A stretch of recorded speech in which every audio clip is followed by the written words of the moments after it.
everybody. I do hope you guys are hearing me fine, because oh my god, I did need to reinstall Windows yesterday and I'm still actually looking at everything to see if everything is working properly. Never mind, today we do have the final started up of the CWC Season 9. We've been waiting for this for like what, 10 months now?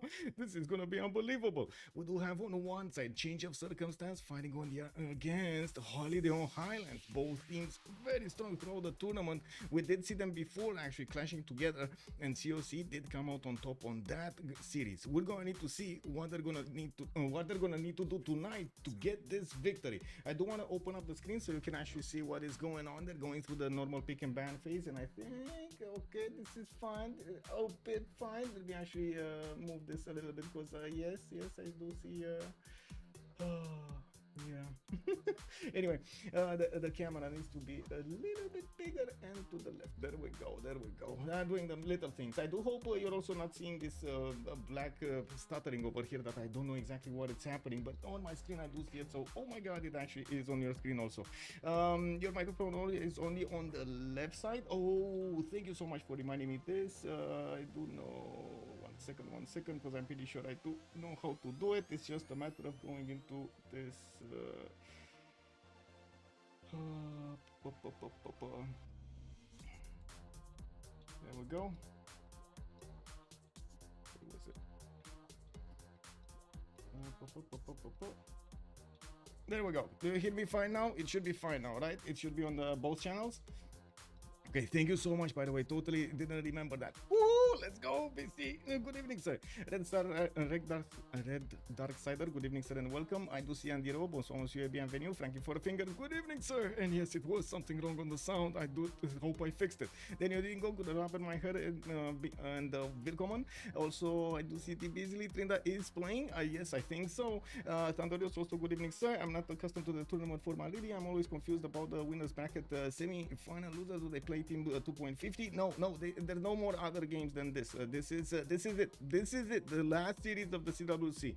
I'm also not sure exactly why it's stuttering, but I'm just gonna make everything bigger so it doesn't stutter anymore. Blazecat Games also. Good evening, sir. Korea would be interesting. Yes, there are quite a few civilizations that haven't been played during this tournament. I do wanna grab your attention here on the pick and ban phase, because we do have quite a few civs already pre-game banned, right? These are the civs they banned before they knew the map. These are the most powerful things, you know, those ones with the muscles. We do have Spain over here on the right side, also Australia being taken out by COC. On the left side we do have Gandhi and Russia being taken out. Two of these face civilizations gone immediately taken out of the game. We do have the map choices, of course, revealed to us right now. As you can see, in Highlands, Rich Highlands, both Pangeas have been banned out of this pick and ban phase. We still have Inland Sea with lakes, primordial, 7 seas, and tilted axes available for them to pick from, and they're actually taking quite a bit of time to click through these choices. It's not as quick as we've seen before. I also want to take a look here. Cool Whip, good evening, sir, and welcome. Tandorios, I hope I did say hello. If I didn't, hello there, sir, and good evening. Great day indeed. Ponoki also, bonsoir, monsieur, bienvenue. Canada, hello there, sir, and welcome. Nader Thrower, good evening, sir, and welcome. Sad PM, good evening, sir. I did see Keyboard, good evening, sir. We got over here the big man from HOH. I do hope your boys are gonna make you proud. Also Metro, good evening, sir, and welcome. Maybe it's a sand mill. Yeah, the water mill doesn't really make sense in any city, but you know, let's see how it goes. Maybe water flows in different directions. You know, everybody's in Australia now. Lancer, good evening, sir, and welcome. We do have 4 more maps available for them to choose from: lakes, primordial, 7 seas, and tilted axes. Also, could you adjust the frame a little bit? I think your cam blocks the last pick of yes, it does block quite a few things over here, but if I do move it a little too low, unfortunately it will be a bigger problem than having it here. So I'm not sure exactly where I should move it, but give me a second. I'm gonna try to figure out a way. Oh, not this, okay. I don't want it to reveal. Oh, there we go. It's still there we go. It should be like this. I'm gonna talk about that choice. I'm gonna put it up on the screen. I don't want to see the stuttering of the blackness on the screen. I think it's more important than actually seeing the last pick. That's I'm gonna say it out loud. I'm gonna say it out loud and also reveal it to you. I'm gonna just close the camera if it's come to that. Also, Soltic, hello there, ma'am, and welcome. What is the total prize pool now? We are at $1,000, sir. We are at $1,000. Of course, if you do want to actually donate to this, just send it to my PayPal. Every one of the donations on PayPal will go toward the prize pool. Every little cent. Also, that game was awful, to be honest. I missed Golden and I was in an old game. If you want to take, oh, I just realized I didn't actually say where to find the PayPal. I think I actually moved it from here, so give me a second.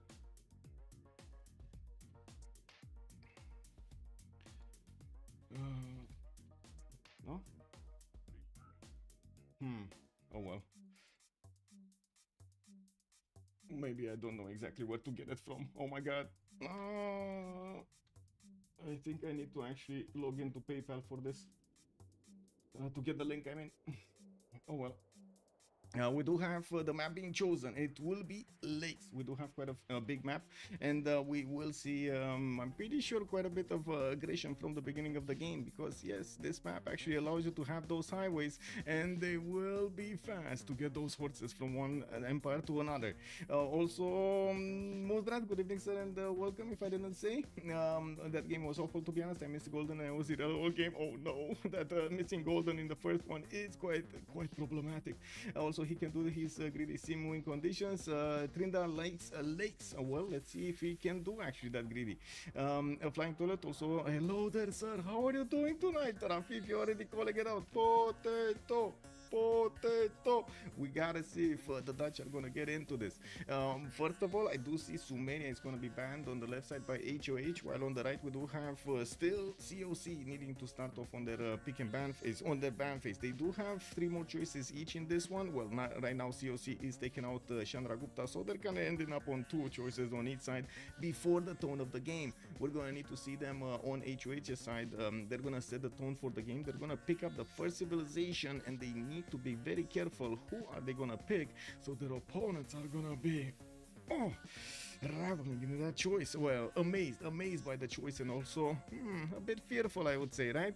Let's actually see if COC is gonna manage to counter any pick that HOH is gonna put on the table.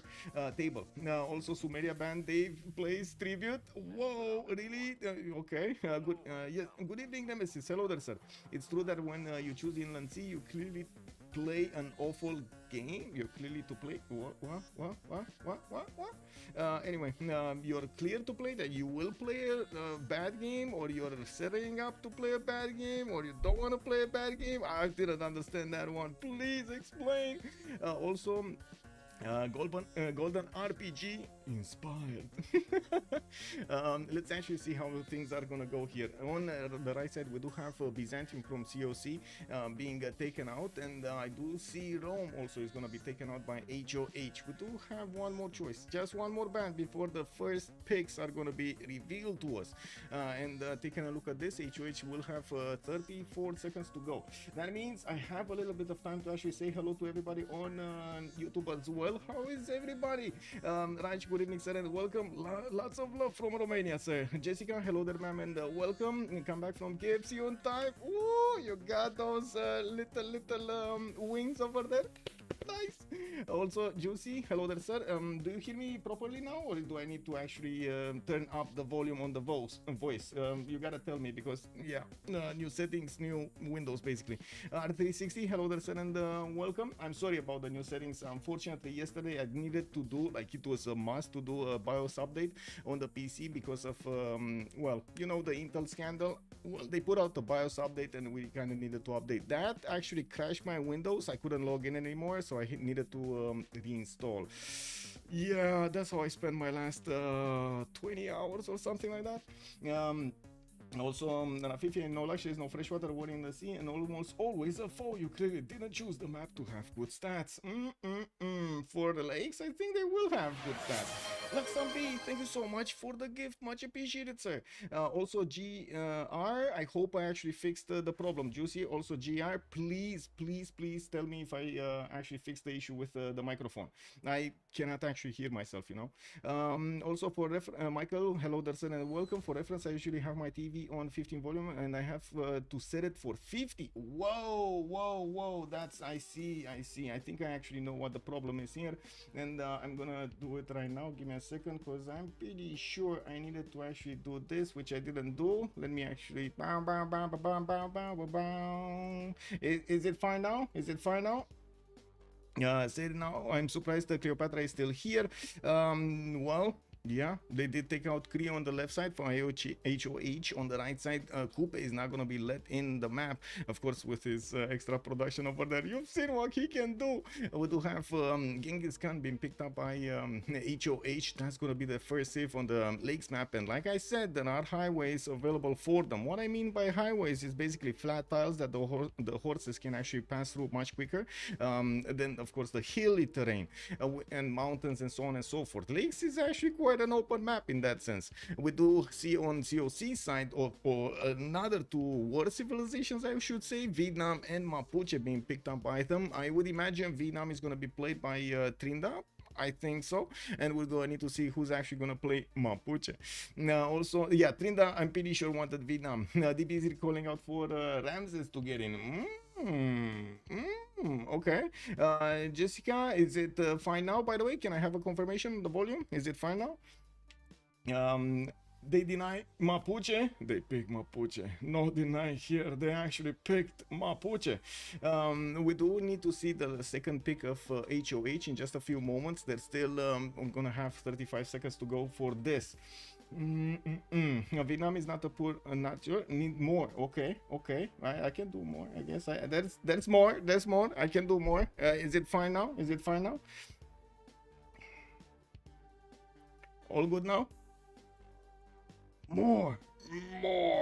Gran Colombia can be a good idea to avoid the general war, and I gotta say, especially on the lakes map, Gran Colombia is a good idea, and they will pick it. Hearing you out, look at them, and Genghis Khan and Gran Colombia on one single side. On the other side, we got Vietnam and Mapuche. Oh my God, they're starting off with so much aggression on this final.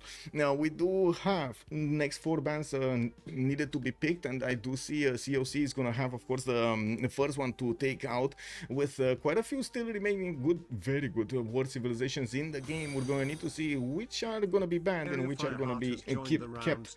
Gonna be a bloodbath, exactly, sir. Gonna be a bloodbath. Also, thank you so much, Arya Fireheart, much appreciated, sir, for the follow. Also, Yarjin, hello, sir, and welcome. No sim, only war, exactly. I mean, Irel war everywhere, right? It looks like Tamar is also going to be taken out by COC, and now we do need to see how HOH is going to respond to this. Pelikanave is saying, I'm officially annoyed at the completely and utterly predictable choice here. I mean, to be honest, this is basically the top of the line meta that we had in 5.8. Imagine these boys and girls did have the opportunity to actually take a look at this meta for this mod for a long time now. Multiple months have passed. They've played a lot. They actually min-maxed so much they can do, and of course they already know the best civilizations. That's exactly why we do have the BBG beta going around now, and it is linked to the end of the CWC. So we're gonna go into a new meta in the after the end of this tournament. Also, total unimodular, hello, that's it, and welcome. Excited for this also myself. These teams need to start going chaotic and unpredictable, or else it's just gonna be a matter of who gets the better spawn. Well, yes, but to be honest, there is also how you use that spawn, you know. Size doesn't always matter, am I right? Wait a second, I'm pretty sure I'm gonna hear in chat, no, size does matter, okay? 2 4 tiles definitely better than 2 2s. I can't disagree with that. I cannot disagree with that. Thomas is expected a strong Civ, and they need the gold. To be honest, yes, they're gonna need quite a bit of gold. Colombia will start off probably with commercials, even though Genghis Khan, yes, commercials, campuses, or is it gonna be campuses into encampments? I think we've seen it multiple times, campuses into encampments. Gold, gold, gold, gold. They still have a lot of gold civs, and on the lakes map, you can still pick one of the naval civilizations to actually make use of the lakes and the one-tile lakes, and some of the rivers is not actually a map that doesn't have a lot of fresh water on it. It's not like Highlands, which where you do have quite a few problems with the fresh water. It looks like we do have two more bans taken out, with Hungary and Japan being taken away from them as choices. COC is also going to take out Cleopatra Egyptian. You also have COC picking up a Tokugawa appearing in the game. I mean, this is not kind of a war civilization at the beginning, but it will definitely do a lot of gold. We're going to need to see how Tokugawa is going to try to use those internal trade routes to get the best out of this. And I gotta say, has anybody actually tried Tokugawa? I'm pretty sure you did, but what happened? What is it going on in the new beta with Tokugawa? Tokugawa is the win condition. Let's see if it will be. Let me actually switch. There we go. Clicking on screens. Hello there, papas, and good evening, sir. Also, David Blaster. Why is Twitch chat not on screen? I'm sorry about that. Let me actually put it up on screen. I need to actually get it going. I think it's this one, stream chat. Give me a second. Not all of the elements have been introduced, but I'm doing them. I'm doing them. It just takes me a bit of time. Give me a second. Click. Browser. There we go. And Twitch chat, there we go. And I'm so sorry you couldn't actually see this. I'm so sorry you actually see this and this, and it should be fine. And now if anybody writes, can I move the camera? I can actually, let me turn off the camera for a little while. There we go. It should be fine now, right? Can you see the text? Is it up there or is it not? Let me see. Is it revealed? Volker calling out for Poundmaker. Well, Poundmaker at the moment did get banned, unfortunately. We do have Nader Shah being picked up by HOH, and also Aztec Montezuma. They revealed the full roster on the right side. Of course, after Tokugawa has been the third pick, we do have a necessary fourth one. Also, test. Does it work? Does it work? Yes, it works. It works. Whoa. Why is it? Okay, that's a bit too big. And it's probably a bit too weird because of the colors, but it should be fine if I do this and I do this. Okay, there we go. So the last pick is gonna be Gaul, and we do have the text on screen now. It should be fine. There we go. It should be fine. Let's close this up, open up the window. I'm pretty sure we're gonna see them joining the lobby just about now. We're gonna need to also take a look how they're gonna want to get these positions in the lobby. They do need to get their priority straight, basically. On the top slot, on the highest slot, we're gonna have a priority for gold, for great people, for the wonders, for a lot of stuff. I'm sorry, I got distracted by the red stat, the black stuttering. I was thinking, man, oh man, if this is gonna start off during the game, I'm gonna go nuts. I really do hope it's gonna actually slow down and it's not gonna be seen on the screen. I still need to actually bring back the camera. Okay, there we go. Bringing back the camera. There we go. It's here. Is it fine now? Is it fine? It should be fine now. If you don't see any like white edges or something like in between, it should be, the overlay should be touching properly. It should be touching properly. Okay. And I didn't fit this, how to say, there we go, just a little bit of a line. There we go.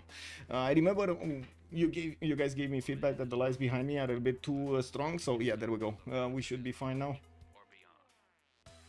Okay, so now that I have a bit of time, I'm gonna actually need to take a quick peek over here and set up. There we go.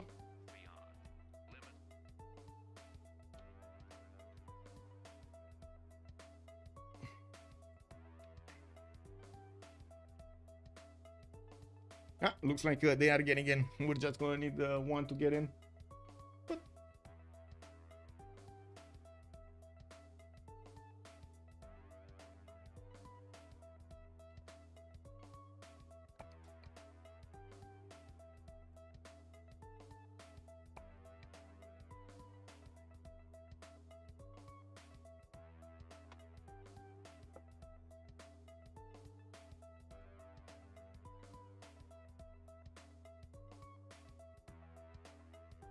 Wow, what is the security challenge on PayPal, man? Never mind, I'm gonna give you another link. I'm pretty sure I had another link somewhere else. This. There we go. There we go.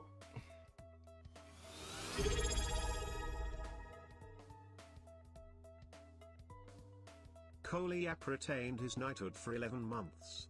Okay. Hey, how's it going? Hello, Goliath. Thank you so much for the subscription. Much appreciated, sir, for the 11 months. And it is going fine. It is going fine. I'm still trying to actually get the stream together so we can actually see what's going on. I did also see some stuttering. Yeah, so it is some stuttering actually getting through the stream. I'm so sorry about this. Anyway.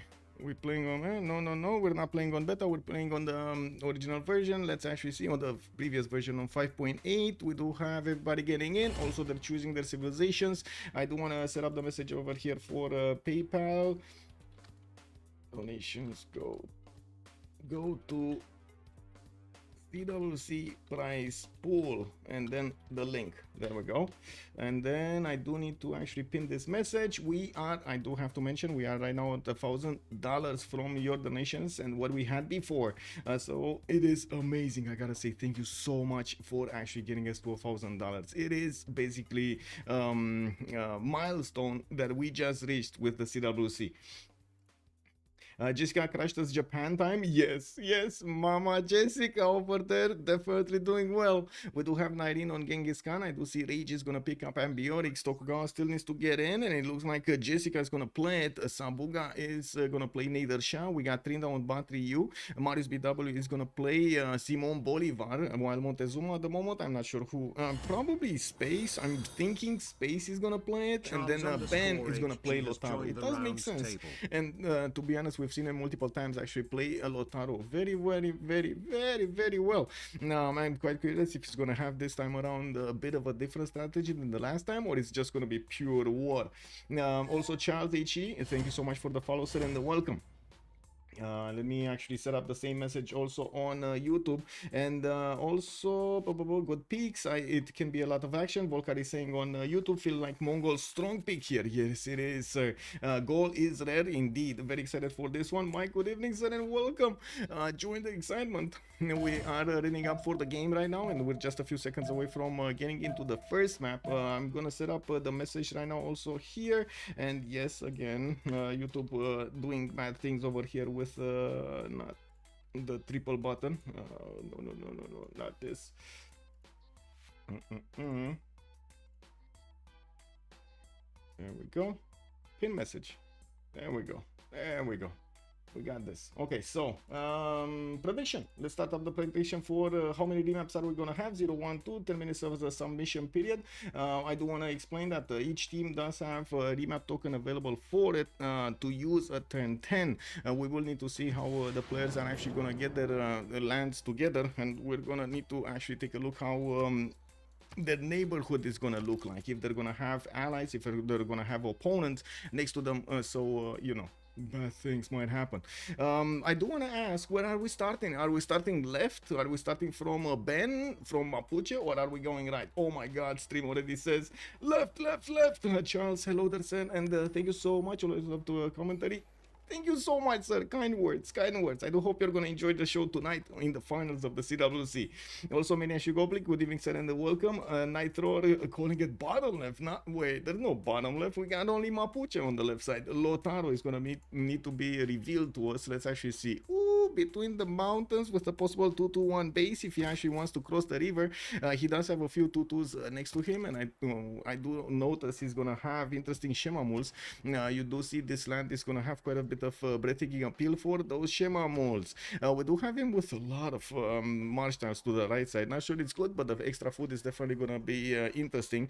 Second city possible on that Sugar Tile, and if I do see this correctly, he could actually try to go for an Etemenanki. Let's see if he's gonna have anybody to go against at the early stage of the game, so maybe he will have an opponent. Oh, yes, he will. We do have Gran Colombia to the southeast, and I do see a Mariusbw over here is gonna be the one holding Bennett Bay. Yeah, we do have, wait, this is Jska different map. Oh no, oh no. We got, oh my god, somebody actually has different mods. Okay, so yeah.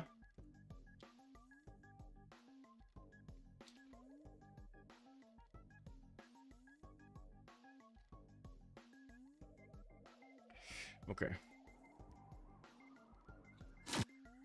we're gonna relobby turn 1.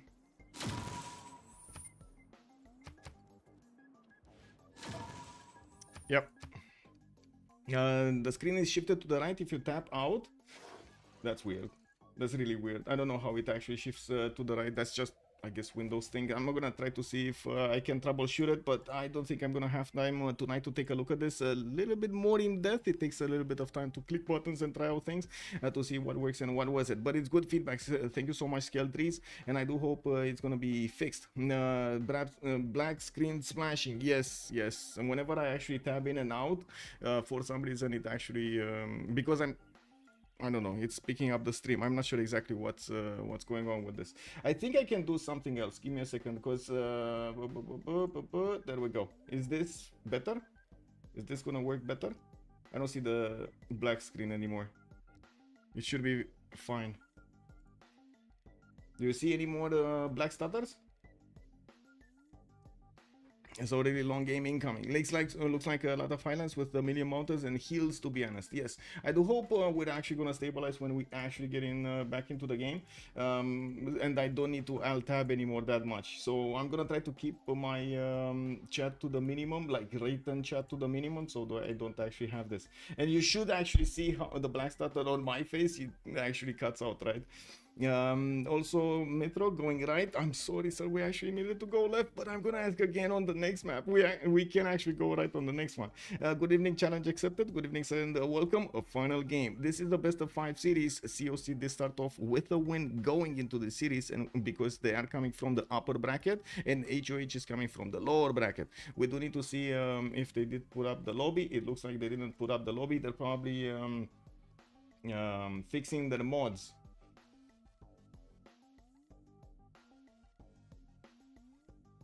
I'm taking a look at their mods right now, actually.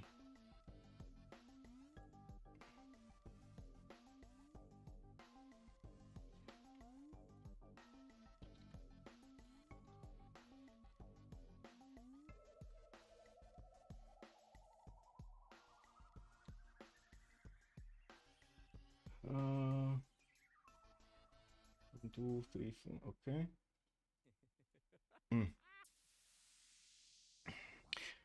Seems fixed. Okay. In FFA, I think leaks reduce the amount of barb camps, so it hurts golden ages. Yeah. Oh, I think I can actually do something different over here also on the stream. Stream settings, change windows, and if I send it to the screen 1, it should work. Let me see, maybe that actually totally fixes the stutter. I did actually talk with Malm, which had the same problem with this, and the only way to actually fix it is to reveal the whole screen. Let's see if this actually fixes the problem on Discord, because also I'm restreaming for Sue and for others, and also Leech is doing that. So yeah, if there's an error somewhere or something like this black stutter, it's gonna be replicated everywhere. That's gonna be an issue. I do hope it's actually gonna get fixed. Suicide Safe, good evening, sir, and welcome. Generally, games on lakes, highlands, and 7 seas go to GVRs. Yes, sir. They are needing to fix their mods because for some reason they didn't actually listen to the rules. You know, they only need to have 4 mods. That's it, 4 mods. We don't care about any other mods. They should be unsubscribed to. They cause issues 100% of the time. They cause issues, so 4 mods are required to actually play in the CWC.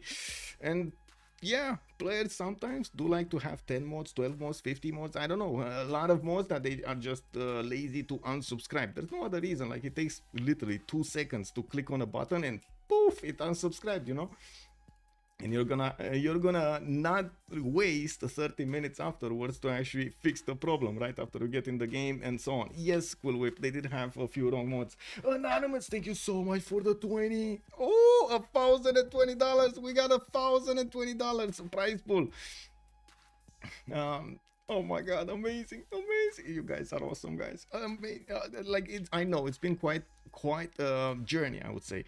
We've started off with the seasons of the CPL Premier League. We've seen 2 seasons of the CVFR Squadrons. We've seen the CIS qualifiers and the wild card. And now we're getting to the final game, the final 2 teams that are fighting against each other after all of that journey.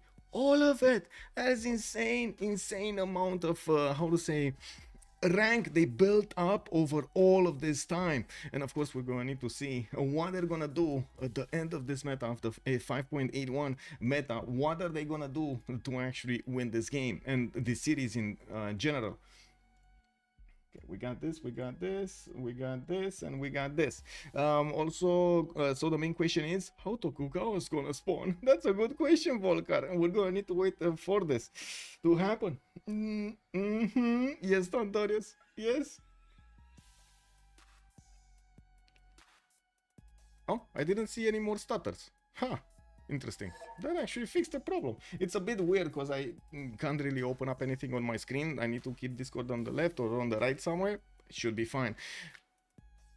Also, nobody actually gave me a confirmation if my voice is fine right now, if you do actually hear it properly and so on and so forth. I did need to remake my all of my filters and so on that I'm using for this. And yes, I mean, I might have not caught everything.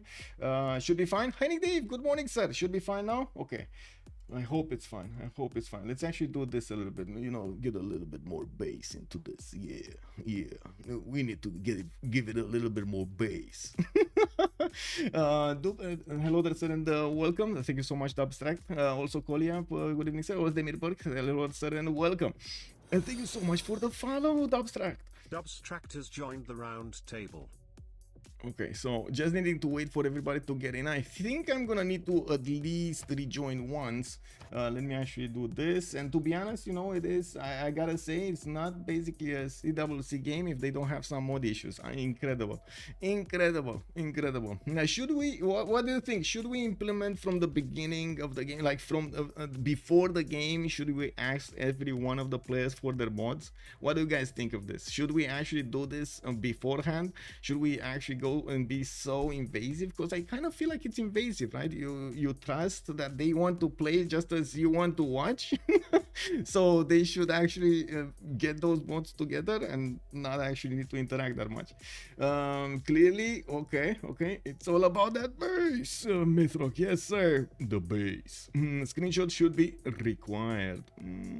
Okay, let's actually take a look at the rules in the next season and see if we can implement this. I do have to say, a lot of the times, you know, like I'm expecting them to have this not only trust between them built up, that they will have those mods, but also realize they will have issues and they will lose a lot of time, like 20 minutes, 30 minutes at a time, and it's not only in the CWC games, but also in the other games by doing this.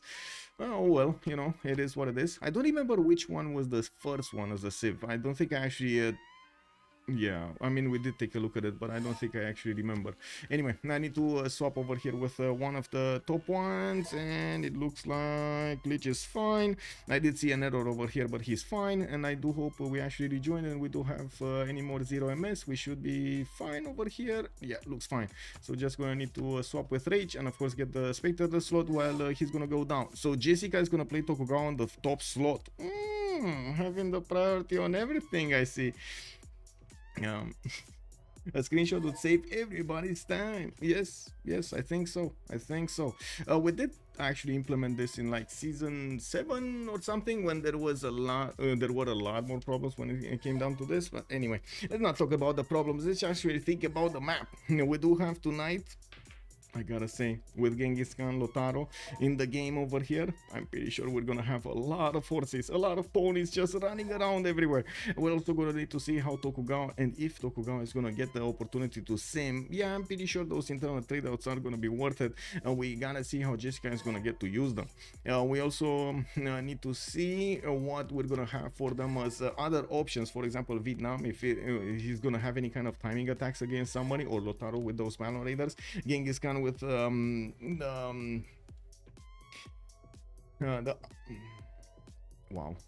wow, the unique unit of Genghis Khan, which right now is just woo, the K-Shake, there we go. I just needed to say I don't know it. Sometimes it's unbelievable how this happens, like a second after I actually say I don't know something, poof, it just pops into my front. It is what it is. Coliap, I have made a few tournaments, not in Civ, and I would be way harsher. Just lose a token to change the map if a member of your team messes up the mods. Yes. I know what you mean. I do have to say that's how the CWC did start. We did have quite a few, I would say, punishments. They were called demerits for the players, and the longer the seasons did start, we had a lot of negative feedback about this, about us being way too intrusive when it comes to the time, way too intrusive when it comes to the mods, and asking them for quite a few things before the stream.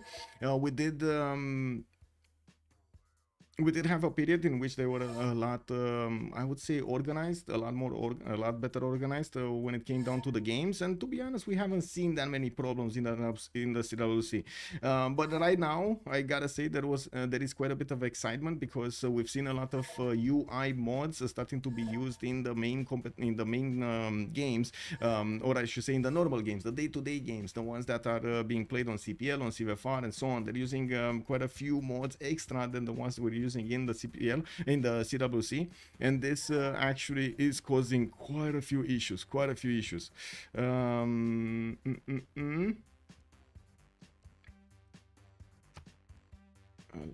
He wants my mods. I can give him my mods. There we go. Oh, there we go. Click, and then click.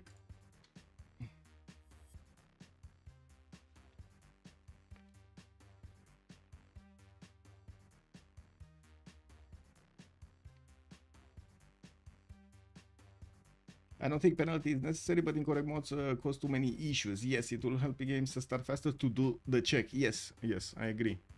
I do agree. It seems like this is still necessary. Unbelievable. It is still necessary. After 9 seasons, it is still necessary. Oh well. Has that happened? Yes, sir. Also, Bad Karma. Good evening, sir, and welcome. 30 seconds in Romanian. Ooh, you want me to do it right now, or you want me to actually wait for us to get into the game and talk a little bit of Romanian there? Because otherwise, like right now, I can only say generally what's happening. Now? Okay, we can do it now. So, astăzi avem finala dintre COC și HOH. O să vedem cum aceste două echipe se înfruntă pentru această competiție. Este finala într-un stil de best of 5, într-un stil de cea mai bună serie din 5, cel mai bun rezultat din 5, ar trebui să spun, și vă dați seama că există o grămadă de presiune pe aceste două echipe. There we go. Make it some form of a penalty if the mod situation happens repeatedly. Yes, and that might be an interesting idea.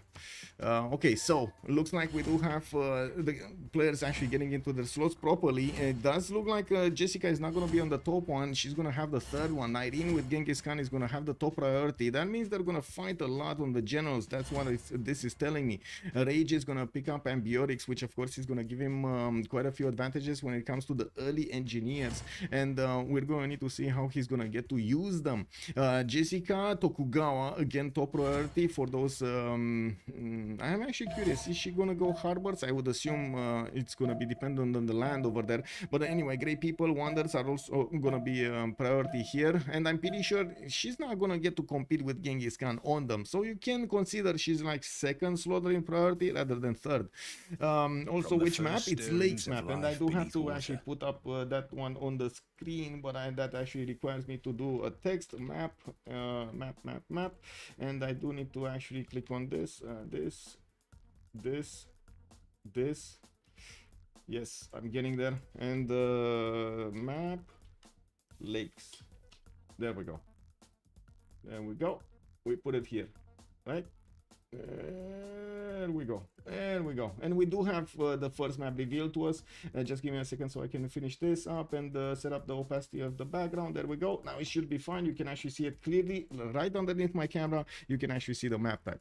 So now we were talking about Mapuche first, right? Let's actually see on the top left part. No, he's not. Whoa, wait, new map. I gotta ask, we're going right? It looks like Nitrok is wanting to go right, and he was the first one to say right. So let's see on Nyreen on Genghis Khan. Now I can understand why you wanted to take a look at the right side. Also, if nobody builds a 6-tile like Huye Tokali, I would like to propose it as a Civ6 red card. Yes, let's actually see Mudrath if they're gonna get that opportunity. Looking at Nyreen spawn, we do have Karakorum with scout coming up in 3 turns. I just noticed Nyreen is gonna get his warrior to discover the land to the west side. He does have a few rivers, nice river network over here, spanning to the north, to the west, to the east, and quite a few horses are also available for him to pick up and improve. I don't see a target yet, but I do notice he's gonna have Montezuma to trade with in the north. A bit awkward to actually trade through these lakes. It doesn't seem like they're gonna have international trade routes on the water here. To the west side, he's gonna have Jska. Okay, Jska is gonna be an opponent, but look at this territory. Like, that's a one-tile choke. He actually needs to get Kesheks and ponies through. Might not be the best idea. Also, Kill Jill, hello there, sir, and welcome. Remember when Lakes was a big sim map before somebody realized you can run quarters? Yes. I do remember. Well, I think we were in those games and actually watching this unfold live. Looking at Sabuga or Nader Shah moving forward, we do have him to the north of Jska. That means it might be a 2 versus 1 pressure on Jska, which will have an interesting defensive territory here for Japan. Looking at Mashad, we do have him getting his scout out. He's gonna get the benefits of an extra production point from the deer tile, and I do notice he's gonna have, well, basically nice land to sim over here. Second settle on the rise to the southeast. He does have more cities to settle north and west and southwest. Doesn't seem like it's gonna be a problem to actually sim around here. We do have a lake here, or I guess an inland sea. Let's not call it a lake, and Bogota is right afterwards. I don't actually see for them an easy opportunity to actually get to trade through this unless they take Hong Kong. We're gonna need to see if that's actually gonna happen, or we're gonna see a bit of a different matchup here, a bit of a different placement of cities, so they can actually get a trade routes. Like, look at Bogota. He's gonna need to work to actually get to the right side of this mountain range.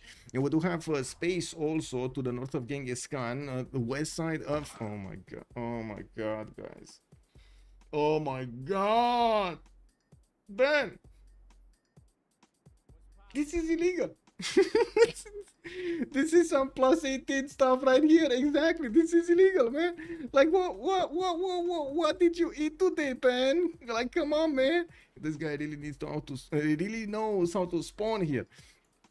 Tenochtitlan is going to get his Eagle Warrior out. He does also have a 2-3 deer tile to make use of, a 2-2 stone tile to get to settle on, or maybe he's going to settle on the 1-3 forest to benefit from the wine tile a little bit faster and with and cheaper. We got him to the south, actually getting also quite a few cities. Unfortunately, lack of production over here is going to be a problem. I would imagine he's going to want to stay next to the mountains, so he does actually have some hills and 2-2s. Well, southwest not going to be an issue. Multiple banana tiles for him to get the food from, and I do see a bit of floodplains. We got a decent amount of floodplains. I mean, it's kind of lakes map, right? So floodplains are kind of, you know, normal. Now we do need to see how Marius is gonna have his spawn here. We do have Gran Colombia, right? Gran Colombia is over here. Bogota is gonna have a +4 campus right next to him, and I'm pretty sure he's gonna start off there, try to get it early. I do notice he's also gonna have cities to place to the north, to the west side, to the south, or again next to those next to the cocoa tiles. He's gonna get a bit of extra gold, and the same problem arises here. He doesn't have anybody to trade with unless we take into account Persia to the east side, which, like I pointed out, we do have a few problems for him to actually get going through these lakes. Yeah, we do need to see also on Aduatuca and Biorix this time around the simmer over here. Muzrat is also calling out. Seems like Ben can claim the tile of the cat spawner from Trynda. Uh-oh.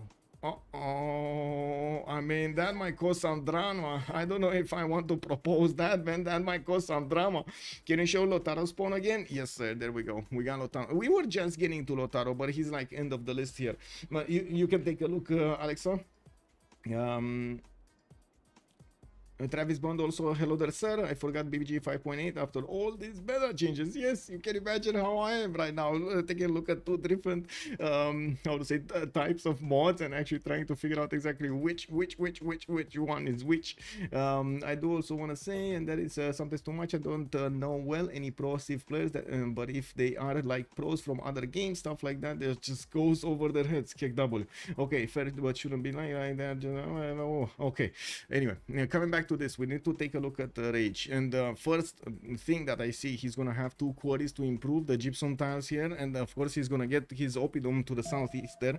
In the second ring, we do have him also with a +6 oppidum to the west side, iron tile, horses, and of course the stone, giving him the adjacency, while I'm pretty sure he's gonna be happy settling these cities to the northwest, to the northeast, and of course to the south. Quite a few chops also available for him, other +4s, +6s.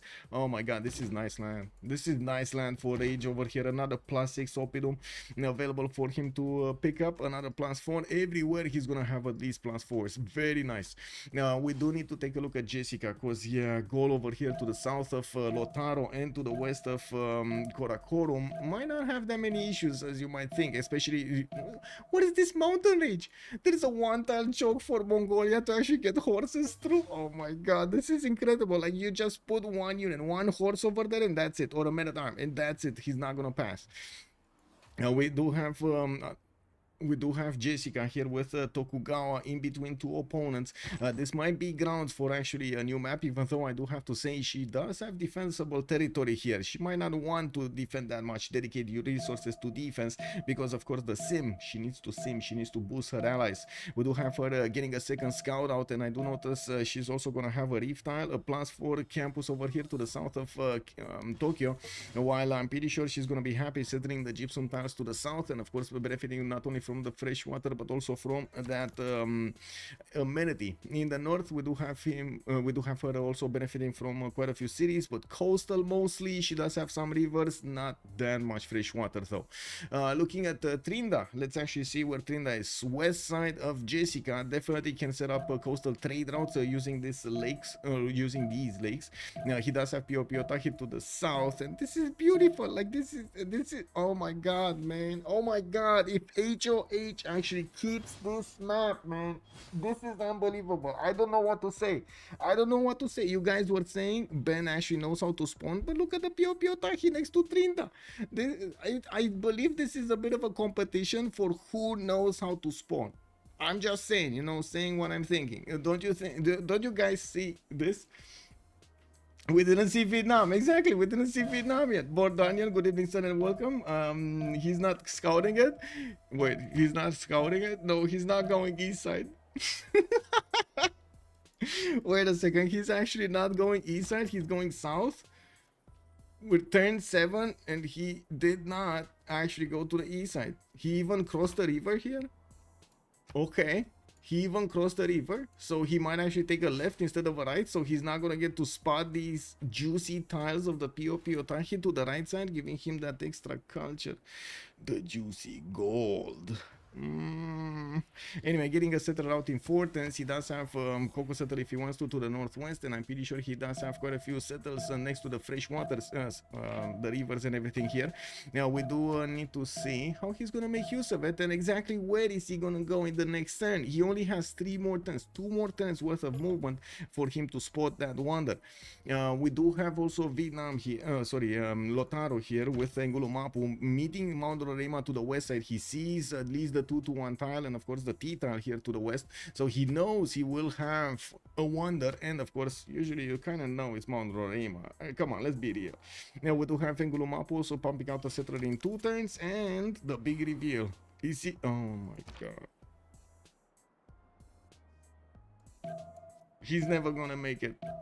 This was one of the directions that he could have moved that didn't reveal Piotahi before 1010, because well, turn 9 is gonna be horse, and if well, maybe he has a chance to go for the 2-2, but I don't think so. He would have wanted to go here anyway. What is he gonna do? I would imagine he's gonna go horse. Okay, is he gonna go forest? If he goes forest next turn, he has a chance. Okay, come on, a chance. Yes, is he gonna go forest? MMC, hello there, sir. Imagine Mapu UI. Yes, I am imagining Mapu UI. I was wondering if he's gonna have tiles like hills to put it, and yeah, he does have a hill over here and a hill over there, and there is breathtaking appeal is not in both locations. He actually needs to put it on the oil tile. I mean, it's still gonna be a good one, don't get me wrong. I'm pretty sure it's gonna be a good one. Okay, big reveal. Is Trynda going north? Okay, he still sees it. He still sees it. He saw it. He saw it. It's all good. It's all good, guys. It's all good. Based. COC remapping. Boreal, hello there, sir. I don't think they're gonna remap. He sees the 2 tiles, and that would mean he needs to make a decision if he's gonna start moving his settler to the east or not. I think I received a message somewhere. I don't know what that was, but I heard a beep boop beep boop bop.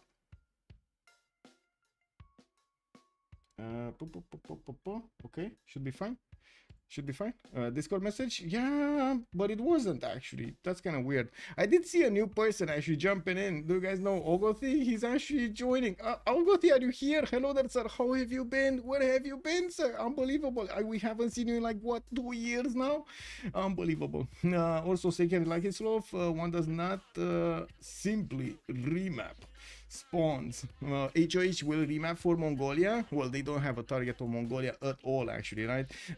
Especially with the one tile choke towards the Gaul to the right side, which would have been nice if you would have had a highway there.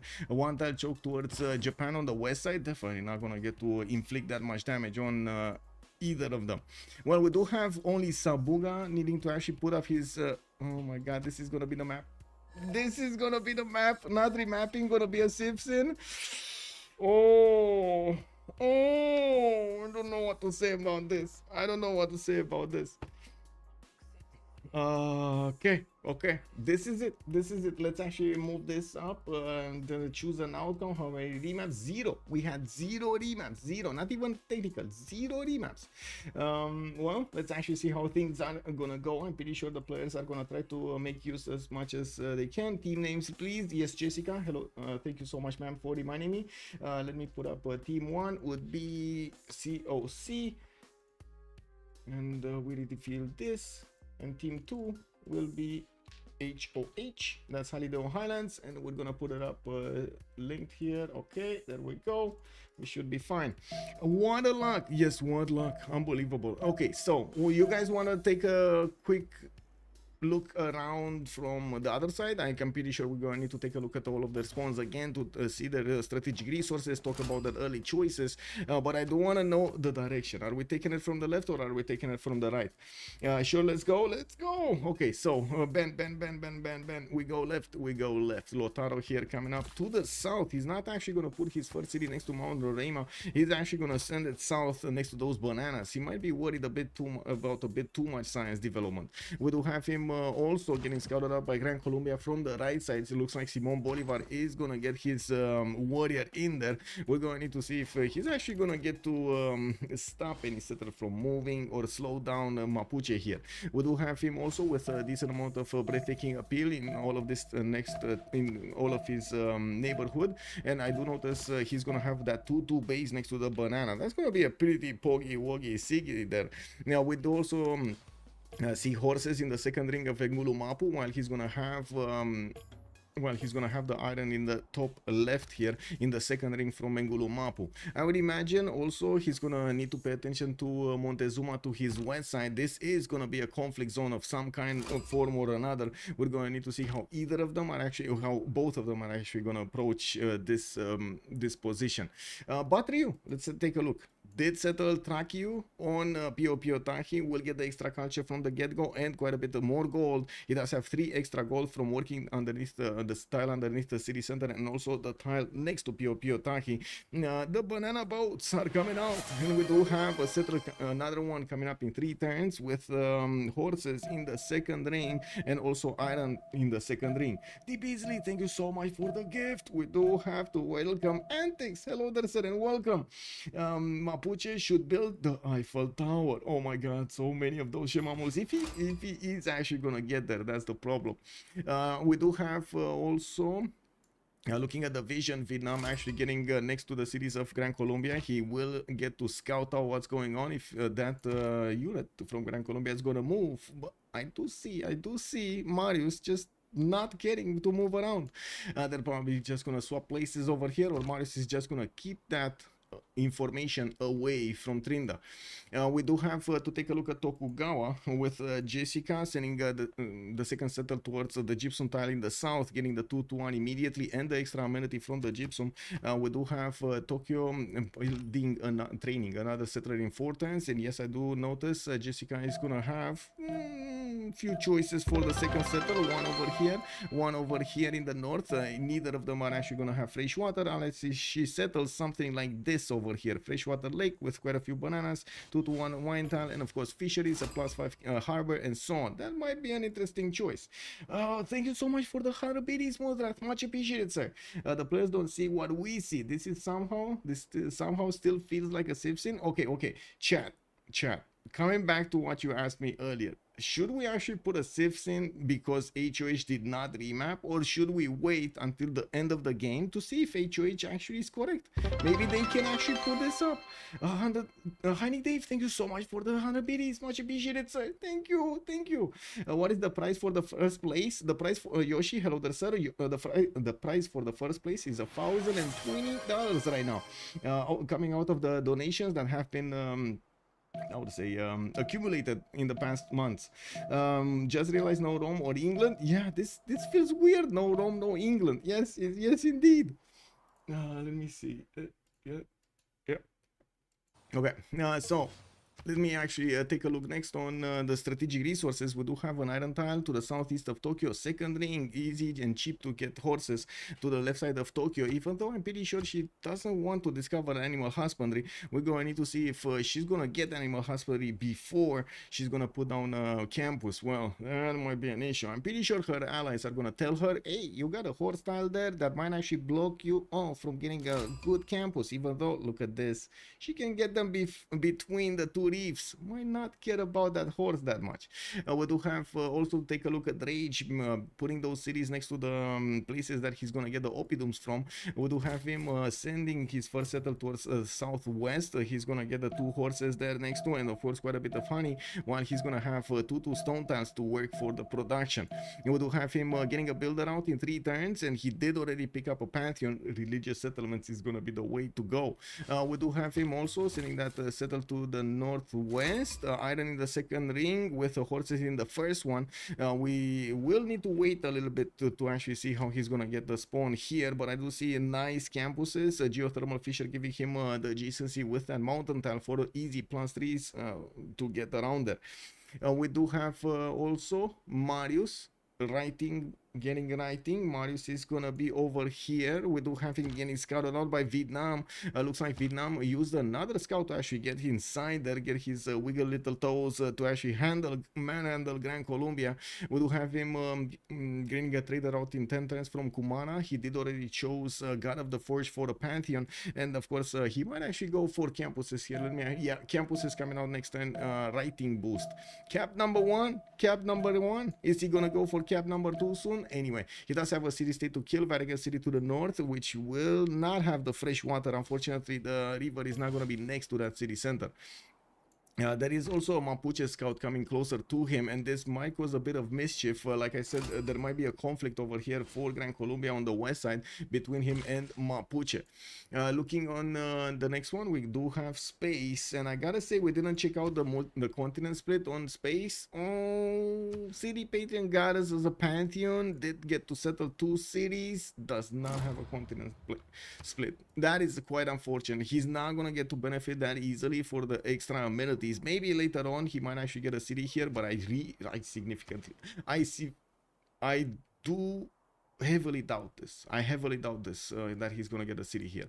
And we got slingers coming around for a bit of extra defense, and he did start off improving his horse tile. I do see he's gonna have the benefits of an iron tile right next to his capital, like the horse tile here.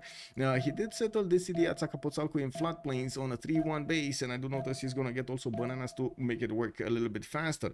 With Malinanko working on his monuments, he's gonna get the extra culture, and of course with the traders he's gonna get some more food and production in the city, because he's probably gonna go internals here towards the capital. And we gotta move towards Sabuga with stone circles. I do notice he did manage to put down his 3 cities and going for quite a few builders. Yeah, we do have him with a horse tile next to Mashad, and I do see in the second ring he's gonna have the iron tile. Already built his first trader and is working it on the city of Zanka. That city is on a honey tile or something, a rice tile actually. It's gonna have an extra food point, and it does have quite a few other tutus around him to get that production going. We do have to the southeast more cities to be settled, and that will be right in the face of Jska. You can imagine Jska might feel quite a bit pressured over here by Sabuga in the north. Well, I'm pretty sure also there is going to be a lot of territory for him to back settle or western settle to not be in the face of Japan and also have the opportunity to keep on simming. We do have next Nyreen to talk about, which is discovering bronze working next turn, and I do notice he is moving with the city towards the east side.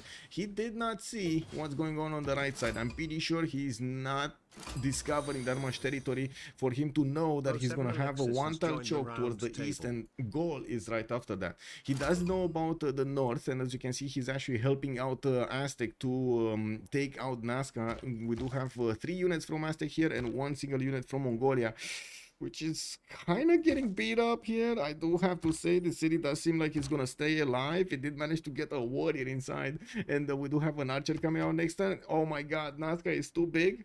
Is Nazca too big, guys? No. Come on. It is gonna fall next turn, is it? Isn't it?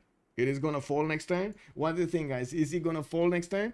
07 Alexis, thank you so much for the follow, sir, and welcome. Also, Project Cisco, just going to make a drink, then I'll be with you. Okay, sir? Okay.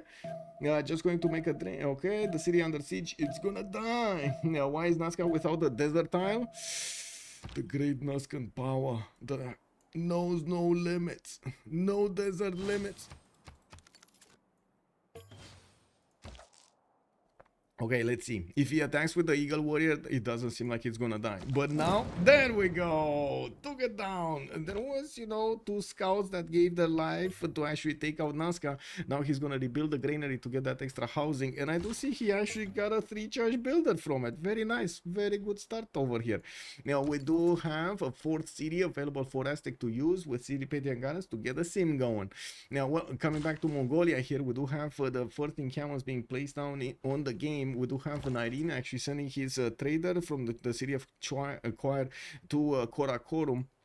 I do notice from Karakorum he did not yet put down one of those encampments. Still working on a 4th settler, while Urumqi is gonna go for an encampment in 7 turns. A God of Craftsman has also been acquired as a pantheon. That's gonna give him an extra point of production and faith on these horse tiles, on the strategic resources. He already has 2 horse tiles improved in Karakorum, while Urumqi does have 1. He's gonna get another 1. That's a lot of extra production and faith that he's getting right now from the pantheon.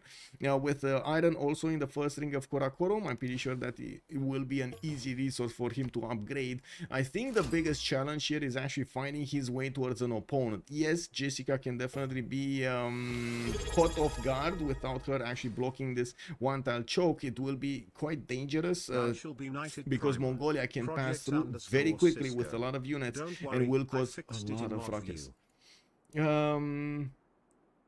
Hello. Oh, thank you so much for the prime, sir. What did I? Whoa. What's with the you prime server not pinging in chat? Oh, I'm sorry. I'm sorry. I'm still. I told you I still need to actually add quite a few settings over here on the stream. But yes, it's gonna. I'm pretty sure I'm gonna get to drill them down soon.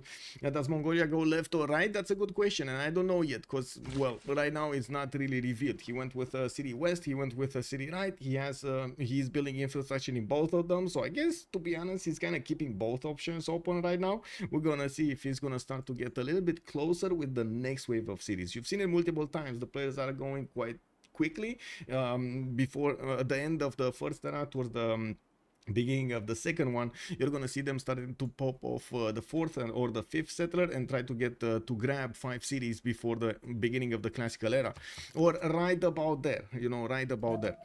We do have to take a quick pick also on the city states, and I do want to also take a look. I'm sorry, just taking a look on Discord so I can switch my settings over here. I'm just gonna mute everybody else, then mute, okay, mute. There we go. We should be fine now. Genghis Khan, good evening. Genghis Shan, actually, good evening, sir, and welcome. By the way, Mongol city is more like Urumqi.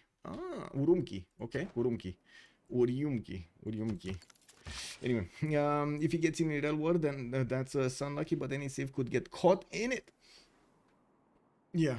Well, I don't really see real wars right here. The only conflict zone I see is actually between Mapuche and Aztec, the only obvious. And Gran Colombia, Gran Colombia with Mapuche also. So it looks like Mapuche might actually get to be in trouble over here between two civilizations, enemy civilizations. Looking at the city-states, we do have Antananarivo with Ayutthaya available for them for the culture screen. That's going to be 2 city-states that will... and we'll give them the culture bonuses. I do see a cat is also gonna be... Wait, what did I do here? Oh my god. Okay, I know what I did. There we go. Mitla is going to be the only one for the science. I do see a cat with Kabul, and Volin are going to provide a few more production points towards military production, or I should say unit production. Hong Kong will be the only one for industry. We do have Cahokia for the trade. 3 faith city states, and I don't really see a big faith civ in the game. We got Vatican City with Candy and La Venta available for them to use, and that's about it. That is about it. There's nothing else here. I do also notice Gran Colombia did manage to push back these scouts of his opponent, Gaul and Mapuche. Did start off getting his campuses going in his capital, with the Moksha coming up in 2 turns. We also see the Slinger protecting the trader. That should be fine. And of course, Vietnam did actually give up on trying to get to pass through that one-tile choke that's being held by the scout. Definitely not an easy one. Vietnam did go for Goddess of Festivals as a pantheon, and he's gonna get the extra point of culture on each of these bananas improved, or I should say on the plantations improved with oh my god, he has so many of them. 1 2 3 4 5 6 7 8 9 10 11 12 13 culture points just from that, plus the Than adjacency, plus Pio Tahi. A bit surprising that he's building it here, by the way, the triple 10th placement to the west of his capital, but I'm pretty sure he wants to get those campuses going there, and I'm pretty sure he's gonna settle another city here. We do have him getting some builders out, and a 4th settler soon, and a 5th one from Da Nang. He's gonna get a bit more extra gold because of the cocoa he actually settled underneath that Da Nang city. Looking at Tokugawa, we do have Japan actually starting off on getting her fish tiles improved, the reef fish giving her a lot of food extra and quite a bit of production. We do have also more events coming up from Nagoya, and yes, I do see I do see trader that just popped out from Sendai. She's probably gonna go internals here. It's Tokugawa. There is no other way. Magnus internals here is gonna be the way to go. We got 3 turns for her to actually get that governor in, and of course she's gonna get another builder. She did get God of the Sea, so whenever she's improving these coastal resources, she's also getting an extra point of production, which is gonna be quite valuable in the game, since this location is filled with a lot of water tiles and quite a few resources. We got some pearl tiles there, we got some fish, we got some crabs, we got some fish, we got some reef fish, we got some whales, a lot of stuff. Looking next, let's actually take a look at Madar Shah here. Did pick up that stone circles and did improve quite a few of his stone tiles. Not to mention he needs to pick up some more of these marbles to improve. 1, 2, 3, 2, 4, 1 stone tiles and a 1, 4, 1, 1 marble to the in the city of Mashhad. I do see he's gonna go Magnus internals, and he's gonna get also his extra science from his trade routes. Whoa, Project Cisco just starting to spam in my chat over here. Okay. We've seen the Tokui attempt once recently in CWC, and yes, he defended with samurais and one with GDRs. Yes, exactly. Both of them are very hard to push, but Nyreen is the one who can do it. Domzi, good evening, sir, and welcome. Did you arrive, by the way? Did you arrive, Cisco? That's you saying you arrived? No, you didn't. Wow, you're not in the channel. Wow, okay. Anyway. Coming up on Mapuche, let's see what he's doing. I see he's getting forward settled by his ally here. Gaul, Rage coming out from the south with Novio Dunum, getting that Opidum down to the north in the third ring. That's going to be a +4 when he's going to improve the marble and of course the iron. We do have him getting a 4th city from Aduatuca, and I do see another +6 Opidum has been placed down from Bibrax. He's prioritizing getting the settlers first and not finishing those Opidums. A bit surprising that he did not actually put down. There we go. He's probably just waiting for the Opidum placement, and of course going through the choices. He's gonna use Moksha in the capital with the Opidum on the west side of Aduatuca already +4. I'm pretty sure he's gonna be very happy with the extra production he's gonna benefit from. Also, if you do Irel War Vicky, her bonus is useless because she's forced to go bottom 3. It might be. Also, DB3 1 to 17 odds if you bet for HOH. Oh my god. What are you guys voting over here? What are you voting over here? Anyway, we do have that settler of Aduatuca moving to the east side, and fairly long time no see indeed. How are you doing, sir? How have you been? Nitro also, how are the Golden Age looking? It should be fine on every one of them. Yeah, it's fine across the board. We're already turned 26. That's 5 turns before the switch of the era, and they have the 19 threshold. Everybody did achieve it. I mean, it's kind of normal in 4v4s. We rarely see somebody missing it, but we do see it sometimes. I don't notice Puelmapu did get settled in a non-freshwater placement. He didn't want to get immediately the science, and he did improve the first Shemamol here. That's a +4 culture, +3 science, 2 food, 1 production, and 3 faith a turn from a single tile in Puelmapu. And we do have him getting the granary in there, and of course he's benefiting already from the science and the faith from underneath the city settle. Going for Magnus internal, starting off on commercials. I'm pretty sure he's gonna want to get quite a few of those trade routes, and we do see him starting to put quite a few of them next to the rivers to the southwest. I would imagine he's gonna want to start chopping to get that Government Plaza placement going. I'm actually quite curious how he's gonna get the Government Plaza here. Where is he gonna, and what is he gonna prioritize with the Government Plaza to get a bit more bonus? I do have to mention also he didn't grab a Pantheon yet. There are still a few interesting ones, but I wouldn't really say they are amazing right now available for him. The plantations were got taken, God of Craftsman got taken, stone circles, which would have been interesting, got taken. Yeah. Anyway, maybe God of War and Plunder. It wasn't picked here, right? It's God of Craftsman here. Yeah, God of War and Plunder. He does have a few of these horses already improved, and he's gonna have iron. I don't see a lot of horses, so not even that. It's gonna give him that many bonuses. Me no like it. Anyway, looking at the stats here, it does seem like Ben is ahead with science. No surprise there, because he does have Mount Roraima. So is Marius, because he did build up that campus, finished it in the city of his capital, and he's gonna get the +4 science immediately. Not to mention the era score bonus. Looking at the production screen, we see something very weird here, guys. Do you see the production screen? Do you see the production screen here? Is it something odd on the production screen? There really needs to be something very odd on the production screen happening here. Marcus, he did settle Pio Pio Tahi. Sabuga feeded, goes wrong color, kick W. Guys, do you see the production of rage? And then you see the production of space?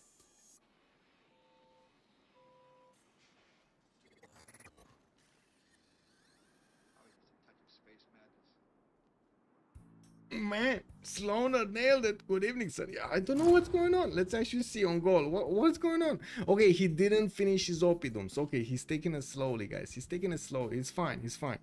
Okay. Let's actually see. Space did have an extra city, so you know that definitely adds quite a bit more production to your cities. He's gonna go for 5. He's already building the Great Bath, Temple of Artemis. Oh my God, Space just wants everything here. We do have him working on those Magnus internals, and he's gonna get a 6th city from Malinanko while he's using his production to build the wonders quickly. We do have also, I gotta say, Sabuga here on 47 points of production on Mashad, the Tarsus and Zranka going for the 4th and the 5th settle soon. Yeah, but they're still coming out. They're still getting the build. The commercials, he did finish the commercials, and I gotta point out he did not finish the markets yet, so he doesn't have an extra trade route available for him to help out the city of Tarsus.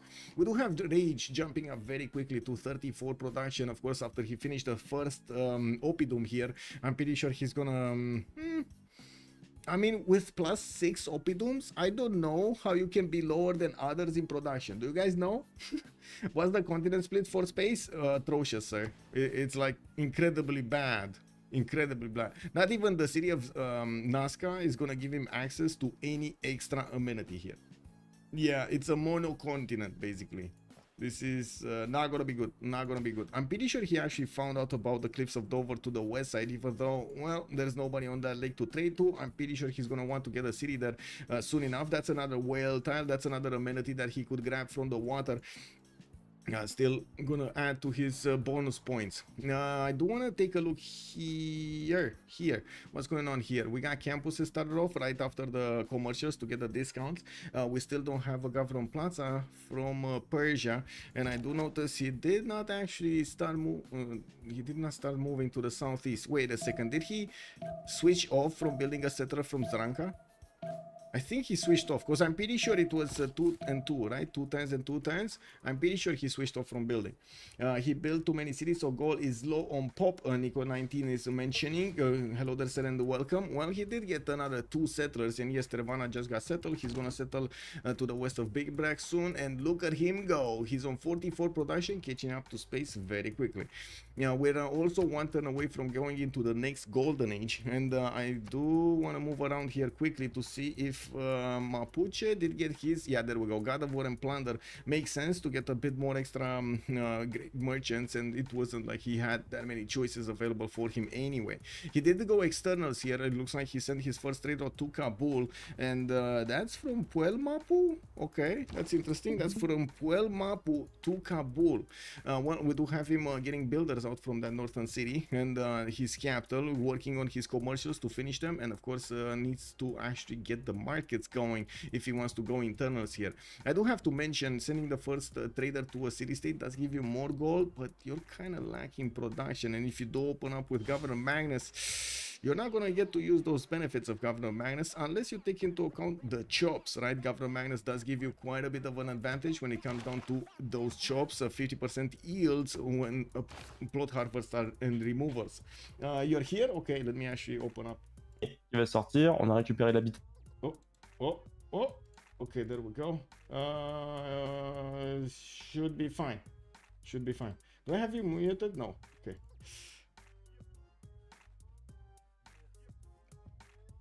Please mute me if you're streaming.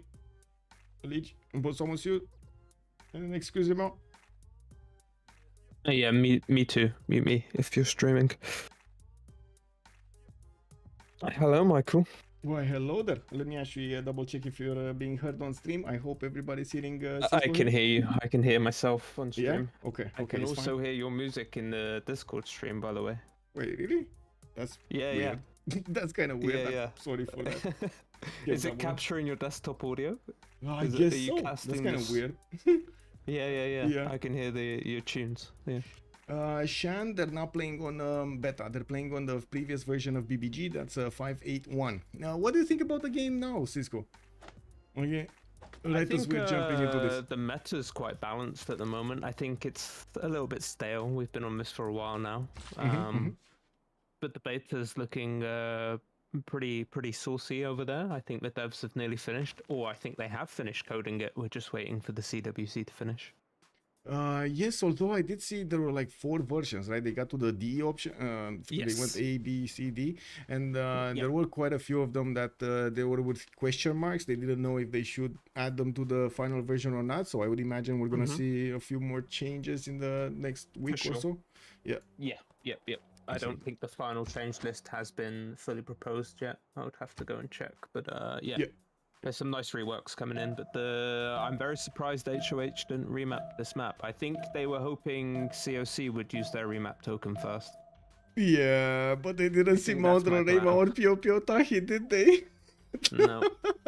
Oh man, COC did have quite a start in this one. I do want to quickly go through all of the Golden Age options because we just switched the era, so I think it's valuable to actually see this. We got Ben Golden Age, Pen Brush and Voice, 13 science, 14 science with 16 culture, 35 production and 15 gold a turn. We do have Battery with a Pen Brush and Voice Golden Age, and I do see 10 science with 23 culture, 25 gold a turn, building up those extra thons. And of course, starting off on his commercials, and not to mention the markets for the internals. Magnus. We do have Jska, 10 science and 23 culture, still on 3 cities, going for Audience Chamber. Doesn't have her 4th. Oh, she does have actually. The 4th doesn't have her 5th, I guess. Yeah, no 5th. And she's building up an early encampment over here. She's definitely worried about Persia being to the north, and she wants to guarantee a general, especially since Mongolia starting off so quickly with the encampments here. We got Rage, also 10 science and 30 culture on Ambiotics, already 5 cities, and we were watching how his production is catching up to the others. He went from 20 something, 24 production to like 57 in a matter of 4 turns or something. Finishing up his... Yeah, Opidums, man, +6 Opidums. It's gonna pop soon. And look at the +7, he put the government. Oh my god, yes, he's definitely gonna explode. We do have Mariusbw also with 14 science and 19 culture on Simon Bolivar, and yes, I do see he's gonna have 4 cities, 5 city soon with Pingala and Campus opener. He's going a little bit more towards war, actually. This is the war start, right? He's not going for Magnus internals, he's opening up with Moksha for the culture. He's going for Pingala in the second one, kind of rushing both culture and the science at the same time. And well, yeah, he does have target, right? Mapuche is going to be to his west side. He does have target. It's not a nice push though. Yeah, no, those chokes not nice with the volcano as well. Yeah, although if he does manage to get the drop on Mapuche, this is gonna be a problem, and not to mention get the drop on Vietnam to the southeast. If he is just well, I guess the one Talchok is gonna stop him from it. Vietnam keeps a warrior over there, a sentinel. Is there only one science city state in the game? It looks like there is down in the south. Yeah, Mitla. Yeah, and I think only the one team has seen it, no? Oh, 5 cities Aztec. He did finish his Temple of Artemis. Gonna finish Great Bath next turn. I do see 16 science with 23 culture, 40 gold a turn here from Montezuma, finishing up the commercials with the market soon in them, getting those extra trade routes going. I don't think at the moment he's actually that worried about anybody attacking into him. I do see him actually keeping 2 Eagle warriors next to Mapuche. He might take a warrior here. He might actually take a builder back. Yeah. Rebuilder. Yeah. Sabuga, 15 science with 24 culture. He has a Pen Brush and Voice Golden. He's 68 points of production on 4 cities. So Ancestral Hall coming out from Mashhad, and did choose to go for Stone Circles earlier. I did mention that. Very early Diplo quarter placement in Sparta. Extremely early. This looks like they might actually push, like whenever teams are gonna do this, they kind of want to push the Diplo points. And this is a bit... It's a win con, hey? They've got to cover the angle early, and it's quite a critical one to get on top of early, actually. Yeah, I mean, it's 33, turned 33, and he's going to get it to 38 and 30. But the way you look at that city is, what else would you place in that city right now, other than a commercial? I think he's done the right thing in placing that early and getting it down, getting it done. Yeah. Yep. And Ancestral Hall is going to allow him to just keep on exploding with settlers, getting those builders whenever he's going to settle a new city, building the settlers faster. This is going to be nice. Looking at Nyreen, I did notice 14 science and 27 culture. Opener with Magnus in the city of Choir. He did get the first general out, and I do see Japan did scout this out. We got Warlock. Oh my god, this is... Okay, so he doesn't really have target, but he's playing it like he has a target. Does he have vision on Japan's land? That's Has he actually been over to the one-tile choke yet? No, he doesn't know. I think he thinks he's got more room over there to push over. Yeah, he probably does. And to be honest, this scout is not gonna hold Kesheks or horses. No, for sure. But anything else on those other tiles, that's a super hard choke to push because it's floodland on the other side. Like. Well, let's see, because to be honest, we've seen it multiple times how players just get bamboozled when it comes to the one-tile chokes. They have the impression they're going to be safe, and then reality shows them something different. You know, just quickly saying it. We do have encampment training projects coming up in 2 and 1 turn. That means he's going to want to get the generals of the game here, probably want to deny one from Japan, which is quite an effort. I got to say, at the beginning of the game to get this going, this is a very big effort. Instead of getting your campuses going commercials or trying to get some more trade routes or something, anything that would actually give you some advantages. So he really wants to push that war. He really wants to do it. Okay, okay. Well, let's actually see. He's right now on 3.4 great general points a turn, with Japan being on 2. Nobody else did build an encampment, so he benefits from. I do have a question, by the way, Cisco. Is the stream still doing some black stutters, or is it fine now? No, it's fine. It's fine? Good. Okay. Yeah. I'm so sorry. After the Windows update, for some reason, it started stuttering whenever I stream on Discord. That's the problem. Like whenever I stream on Discord, it starts stuttering. I don't know why. Anyway, interesting. Might be a prioritization kind of thing that I need to fix. Yeah. It might be to do with the Discord servers, if I'm honest with you. Might be. They haven't been the best this year. I mean, a lot better than last year, you know. Yeah. Like the last year app is absolutely pants, I do have to say. Since they updated the UI on the mobile app, they've gone back like 10 years. Okay. I do see Warlord's Throne is also going to be the choice of Mapuche for his unique government plaza building of the first kind. He is going to get some archers on the right side to help him defend, and still no encampment from him. Still no encampment. He's going. That was his appeal on his land. He's working on it. I see he's chopping some tiles. Well, okay, I mean, first of all, it's this one to the north. Yeah, the north is nice. Yeah. He's actually gonna get the Shemamus going. The 2-2-3s are already built. I'm also pretty sure he's gonna want to take Kabul. Like his horses are. He hasn't built a road for no reason. Yeah. That's a quick take out of 2-3 horses. Unless it builds horse. I do also notice he didn't quite put a lot of working government Magnus, not a lot of titles. We do have Moksha already establishing Wentemapu and Pingala establishing Wentemapu. That means he didn't get the 2 and the second and the third one in Magnus. There's no way. Let's see, Vietnam did get this awesomeness on Piotahi. This is just incredible. Yeah, I was very lucky that he scouted that before the remap turn, if I'm honest with you. I think the remap might have been looked at a little bit differently if they didn't see that. True. Although I'm pretty sure they wanted Ben over there to have that Mount Roraima. And what's the continent splits like? Are they okay for amenities as a team, or? Let's actually see as a whole team. So Varinga City is going to be taken out by Gran Colombia. Let's see. We're taking it from the right? Because we're on Marius here. So it's going to be Red Continent, Montezuma. It's gonna be White Continent. That's the second one. We got the Nader Shah over here between red and white, so they basically still have 2.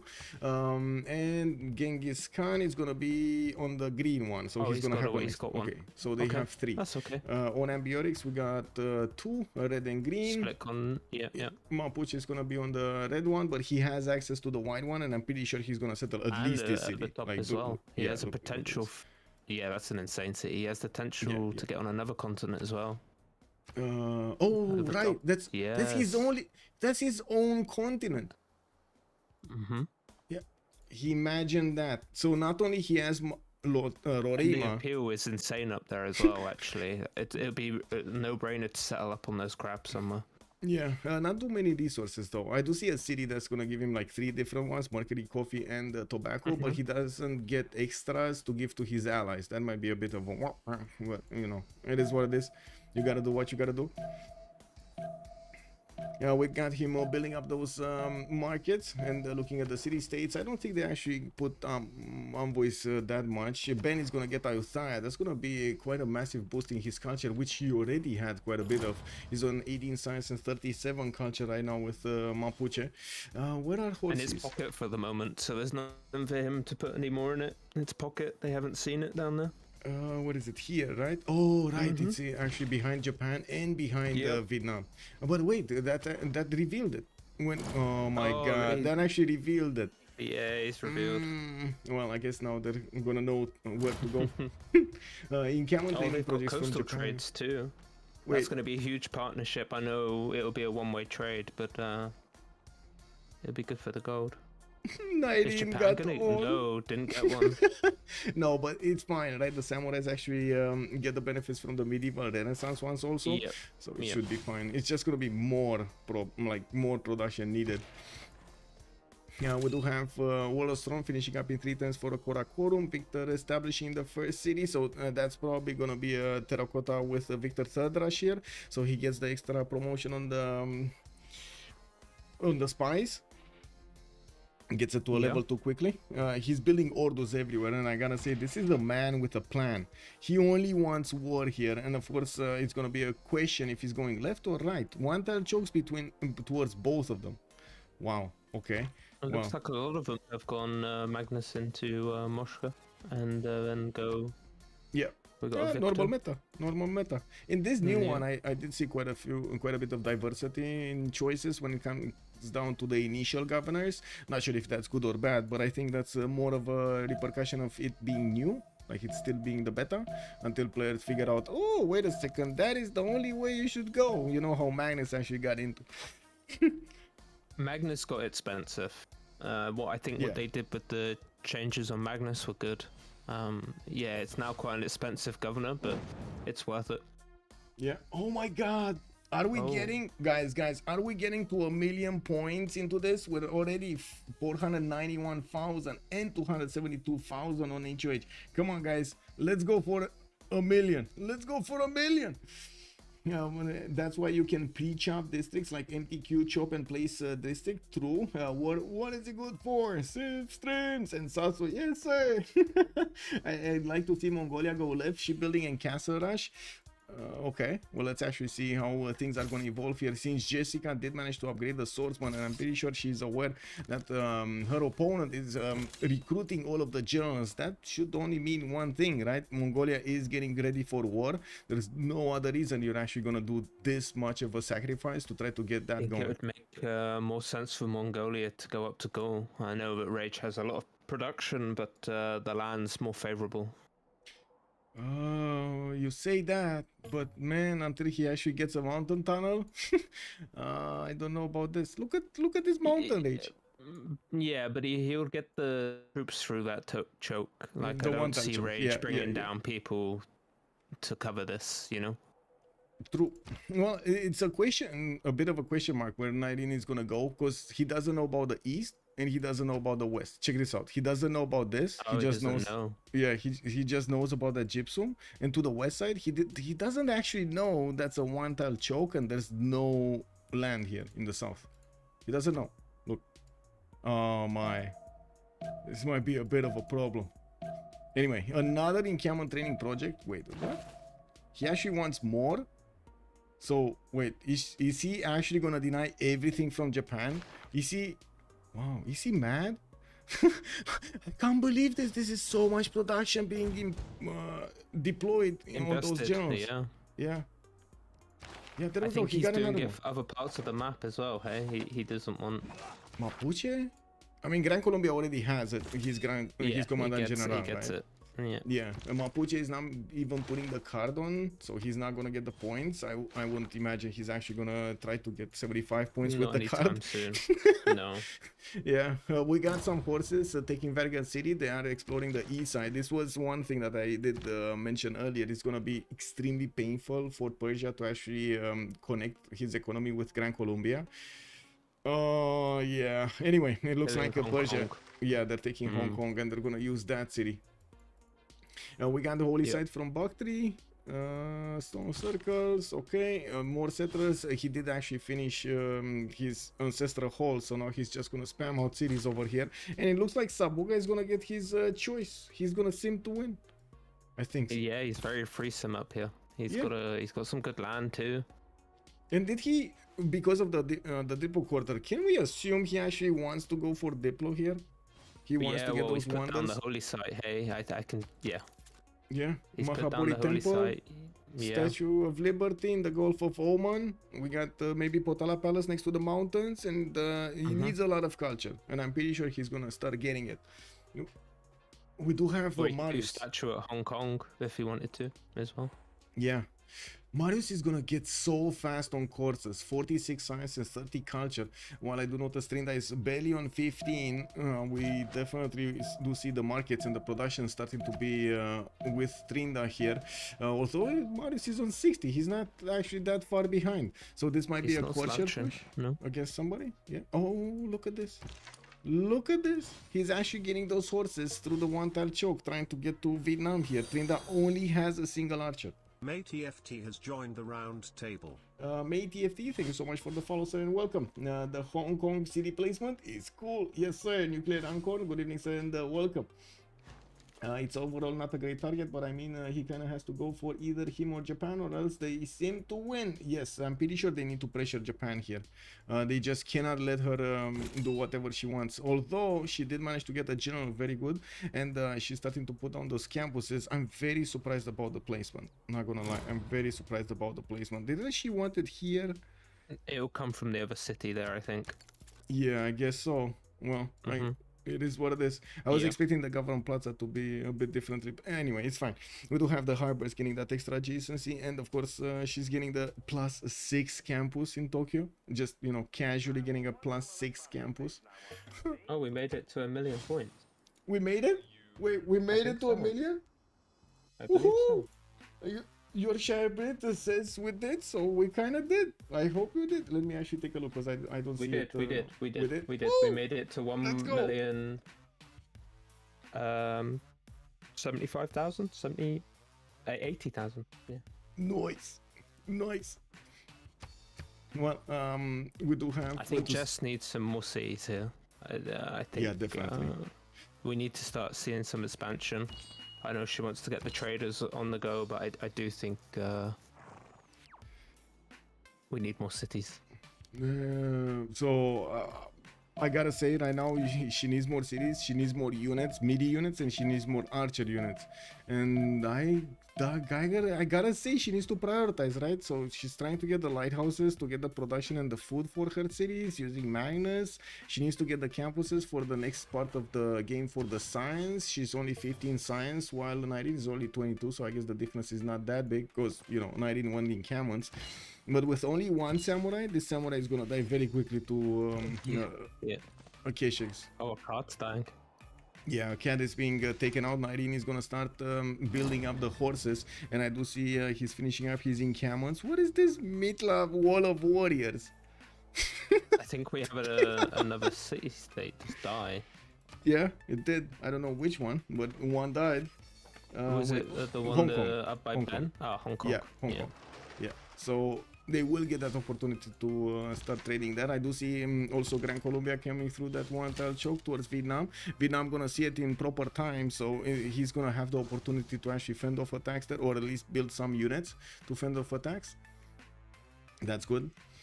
Looking at the Great People screen, we do have scientists. I don't see Hypatia. I don't see Hypatia. I do see Mapuche did manage to get Zankian. That's the first trade route merchant, and the next one is going to be Arena of Athens. No big great engineer, just the one for the extra district, which, to be honest, it should be quite valuable on Gaul also. I'm pretty sure he wants that because he doesn't have a lot of food in Aduatuca. One of the biggest challenges. Yeah. Yeah. He's got some tiles he can improve though. Yeah, one of the biggest challenges for Gaul is to actually keep up the food necessary to grow your cities quickly, to get those districts built and keep on getting the discounts. It's quite challenging without going commercials first, right? Because he wants oppidums first and then campuses, so commercials are very late. Anyway, we do have... I think that's the only city that he's going to struggle for food in, actually. The rest look okay. There's a lot of honey, you know. Yeah, true. I mean, we'll see if he gets to 10 pop. At least 10 pop. Well, we'll see. We'll see. Looking at also his units, he started moving a few of them to the right side. Actually, he might be wanting to defend off attacks from Gran Colombia, which you did point out. He does have an opportunity to go towards the goal here. And, well, go... Look at the man demands. Look at the man demands. They're looking at the milli score. Obviously, you know, the teams can see the milli score. That they know that he's about to do some... Something is about to happen. Yeah, something's brewing. So I think they're all just preparing now just to see where it's going to go. It might be all of because of choices here. Lotaro is actually discovering apprenticeship, and we do have Marius going for castles. Just to put it in perspective for everybody, we do have apprenticeship here, middle screen, while castles is going to be bottom tree. Yeah, so this is a bit of a problem. Did they pick up? Did everybody look? God of the Forge on Gran Colombia, and God of War and Plunder on Mapuche. And what about Gaul? Gaul is religious settlements, I believe. Yes, religious settlements. And I do see him going for that granary for the extra food and housing here in Aduatuca.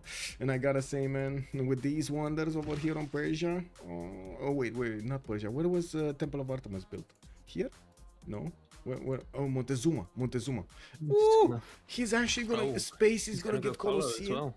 So, wait, he's gonna take Colosseum away from Gaul. Has Gaul even started building it yet? No, this is a turn maybe 44 he's got another chop. Yeah, he's got a chop right next to it. Yeah, he gets it in 2 turns. Turn 44 Colosseum over here, and 4 city Colosseum. 1, 2, 3, 4, 2, 4, 6. Yeah, it's right above, right at the edge. Malinanko is right at the edge. He can get another city to the west, another 2 cities, 1 to the north and 1 to the east. He still hasn't picked up that hut. That's hilarious. Where's the hut? Oh, this the one? hut's by the sheep. He probably didn't even see it. I mean, he was so... Yeah, look at that. He didn't even scout it out. Man, oh man. Anyway, this is good. This is good. Yeah, we do have him getting quite a few new free builders, quite a few builders from his cities, and we gotta keep this in check here. Mongolia only managed to get 2 units to a CAD with 1 trebuchet coming out from his general. If he wants to push, he's gonna need significantly more units. And to be honest, his whole infrastructure is screaming. Wait, I want to push right now. Mittler's injured. Why are they going to Mittler? Oh yeah. They are fighting for it. Sabuga with Trynda are fighting for it. And I see Marius also has like 2 of them in there. Justice, hello Tristan and welcome. Is this river really called Bio? Which river? I didn't see the river. Also Genghis, hey, I recognize you from Ursa Ryan. Ooh, Ursa Ryan, what is... Wait, I'm pretty sure we gotta see Ursa Ryan tomorrow, right? Anonymous, thank you so much for the 420, much appreciated, sir. Also, what's Gaul Pantheon, religious settlement, sir? Idoki, hello there, sir, and welcome. It's okay that Japanese wheat tile is for another city across the sea. Yes. Okay. We got this going. Okay, we got this, boys. Let's see. Gran Colombia. I'm gonna get units on the left and on the right. Oh my god. Wait, they need a lot of gold for this. Dude, are they making that much gold? Relative. Mongolia's, I think, negative already, though.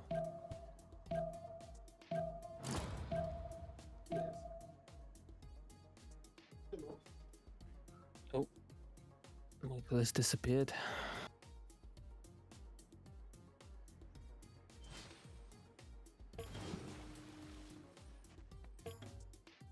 I'm sorry, I stepped away for a second here. Destroyer started meowing at the door. The door was closed and she started meow, meow, meow.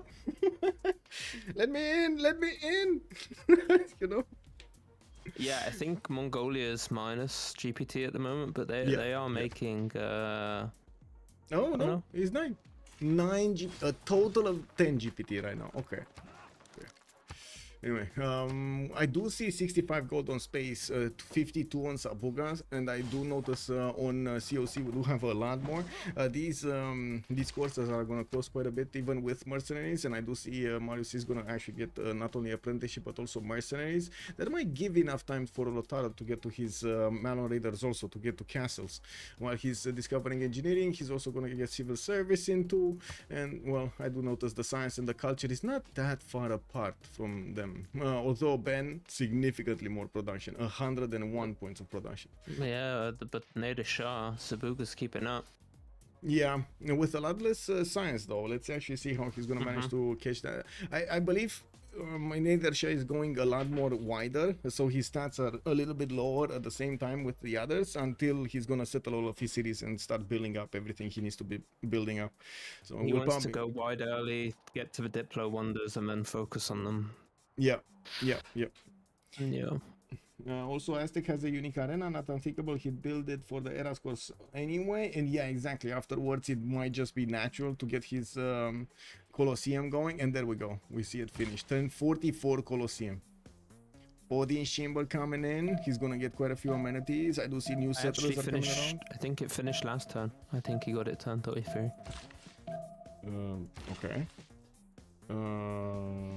Okay, I mean, it might be, but I kind of doubt it because I don't think there was enough movement on the builder. Like if he had 3 movement, maybe, but I don't think he had. Also, she just wants to see Monty steal the colorful of Gaul. Exactly. Also, all triangle. Hello there, sir, and welcome. Kitty and become death, the destroyer of doors. I mean, to be honest, you're not wrong. You should see what she did to the door outside. Man, have you ever seen a cat actually climbing on the edge of the door until the top of the door? Like literally, just we've got 2 cats that live outside. We built them a cattery and they are nuts. They got like hammocks in there and whatnot. They are absolutely crazy. Oh man, I need to get some of those. They climb along the roof like have you seen that Simpsons episode about Spider Pig? It's like Spider Cat. They just like climb along the roof. They're crazy. Oh man, I didn't see it. I only remember coming down to pigs. I only remember the South Park one. What was it, Man Pig or something? Yeah. We do have Oracle in 2 turns from Aduatuca. Rage did recruit B Sheng, and I do notice the next one is James St. George, so he's not gonna get a good one. He's not gonna get one for, well, not early at least. Great Library also getting built from Bibrax. I gotta point out he didn't actually put down an entertainment complex anywhere, so not only he was quite late of getting it, but he's considering not getting it anyway. At least the entertainment complex for the amenities. What are they looking like on the era scores? And how far are we from era? Quite far away actually, but let's see. 7 turns. Whoa, this actually was fast. Ooh, this was fast. Amani in Caracas, 1, 2, 3, 4, 5 of these horses to the west side. No Grand Commandant General here. Looks like he moved it east side, so this is where he's gonna prioritize getting that going. And I would imagine he's actually gonna go through this. Oh my god. Okay, this might be a problem. Trynda needs to start building units after these settlers pop. Yeah.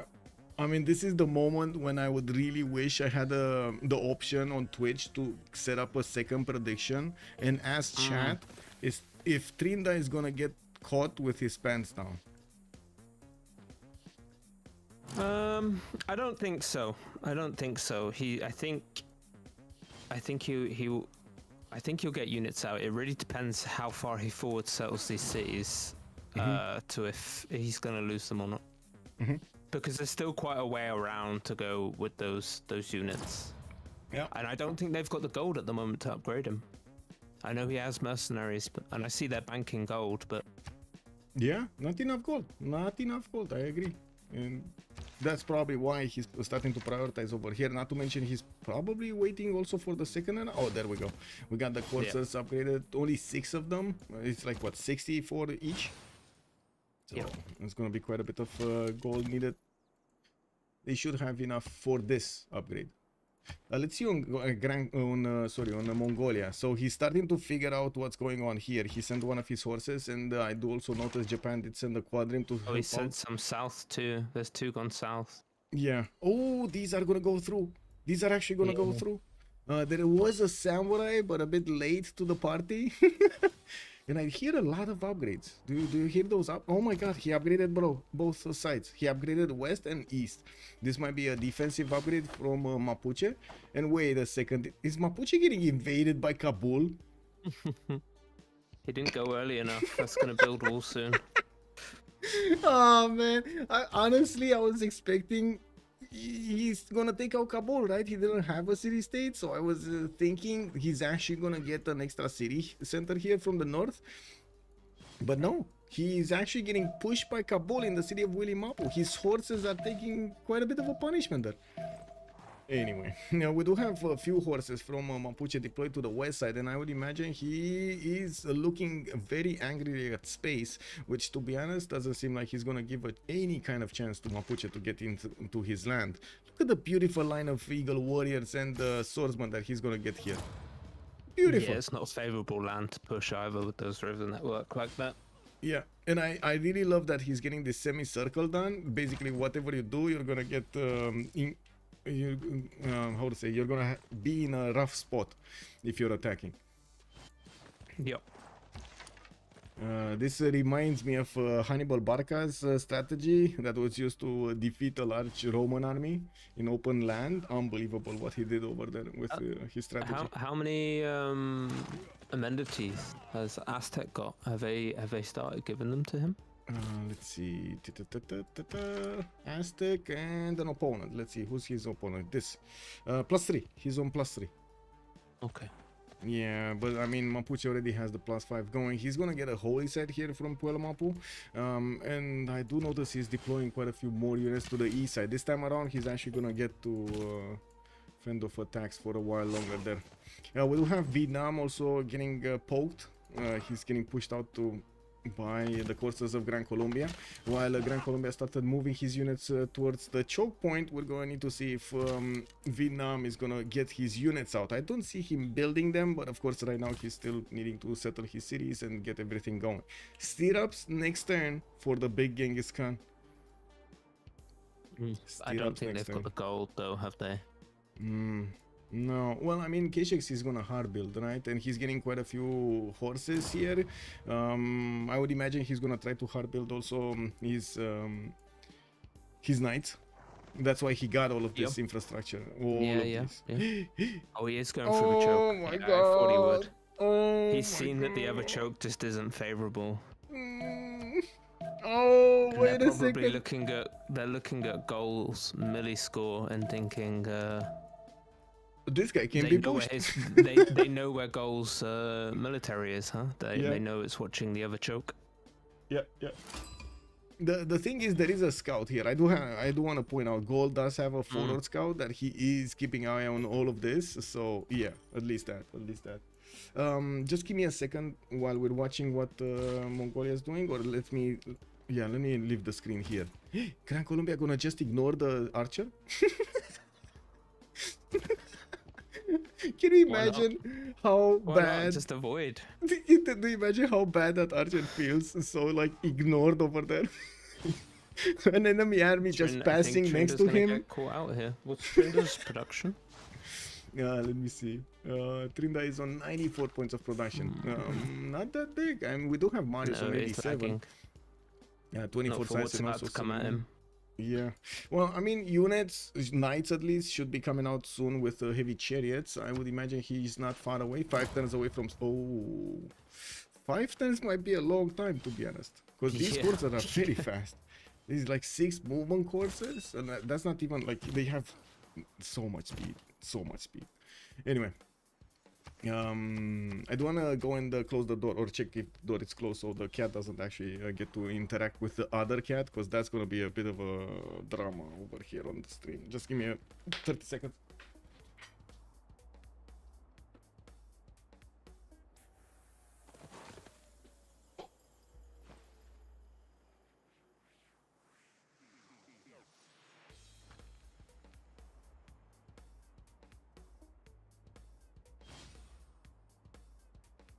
I think Trynda is very aware that those units are coming up past his archer.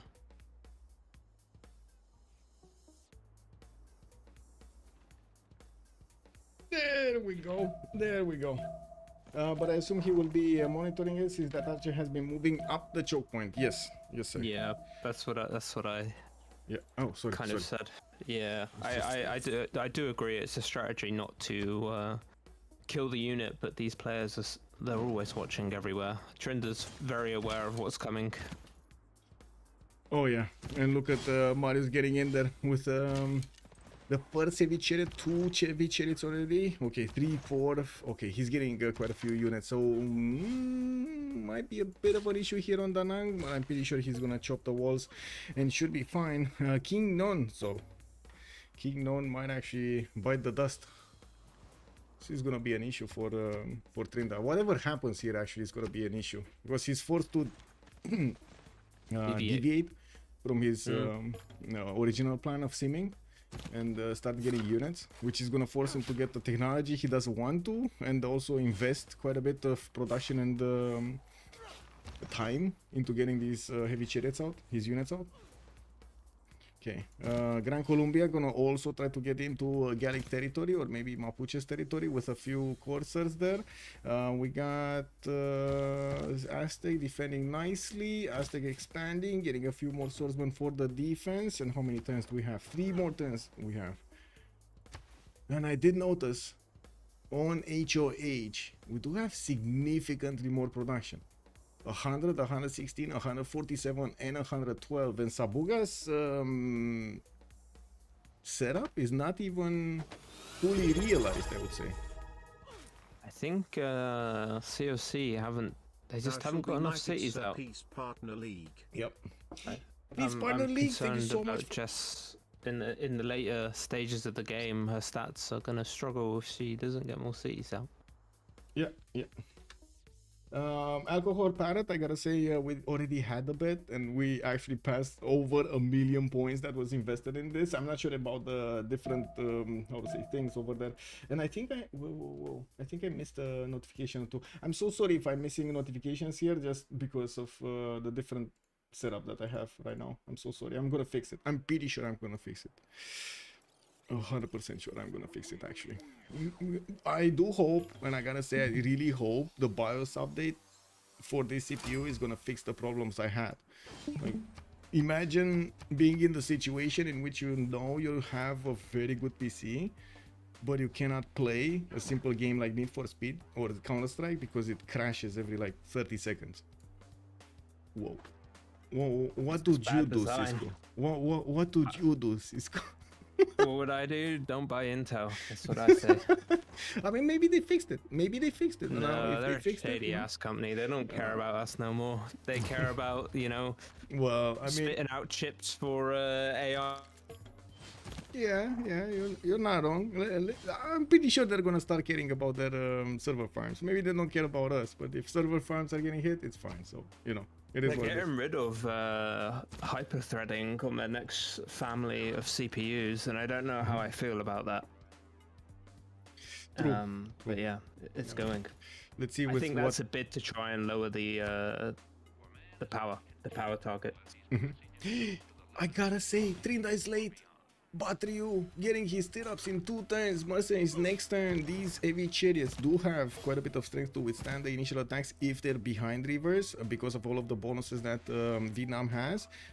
But the cities are not going to get enough defense. So this city next turn is going to get shot by 2 units. This city can be shot by 2 units. And well, this city is going to get a wall. So that one is not going to go down. Kinon might actually go down. No, it's not actually. Wait a second, he's gonna get the walls. Uses NVIDIA GPUs, not Intel. So AMD, Intel, kind of everybody is teaming up together to try and take on NVIDIA. NVIDIA are trying to sell complete solutions for AI, whereas Intel want to carry on doing the chips. And even AMD had a slide at the last Computex trying to call out NVIDIA. Yeah. They're all still trying. Wait, Marius! He got distracted by a trade route and did not hit the city of Kinyo. Okay, so he's not hitting cities, he's not really doing that much yet. Okay, well, he's gonna do a bit of damage to these heavy chariots, which are gonna get upgraded next turn, no problem. I was taking a look at the era score, because we're like 1 turn away from the next era. We got Lotaro here, 1 point out. Trynda is gonna... Uh-oh. Oh, man. Look how much damage this attack did. Oh, no. Second era is gonna be a normal. Wait, no, he hasn't got his UU yet, has he? No, and I'm pretty sure he doesn't have no crossbows, so he can't get there. Yeah, this is quite a problem. Vietnam, and this is what happens when you have like a full sim plan in your mind and somebody pushes you. This is exactly what plan, especially if you leave all of your era score to be had in like the last 5 turns of the era or something, and exactly then somebody pushes you. You just don't have enough. He's effectively done his job, hey, just sending those 6 courses over. Oh yeah, Gran Colombia for sure, yeah. Tapped out Trynda for 20 tons, you know. It's going to really hurt Trynda not having a second golden age. Yeah, force Mapuche, force the Gaul to upgrade. Gran Colombia might actually take a city from Gaul. Hey, look at this. Terracotta army actually got built in Aduatuca. This is big. It got taken away from Genghis. Okay, well, what is Genghis gonna do? It looks like he's invading Gaul. Oh my god. Oh my god. We got so many Keshiks coming around. Military engineer building the pathways there, and he's gonna get so fast through these hills if he gets the road. Hey, yeah, you did. I said he would go here instead of Jska. The lands. It is a longer route, but it's more favorable once he gets in there.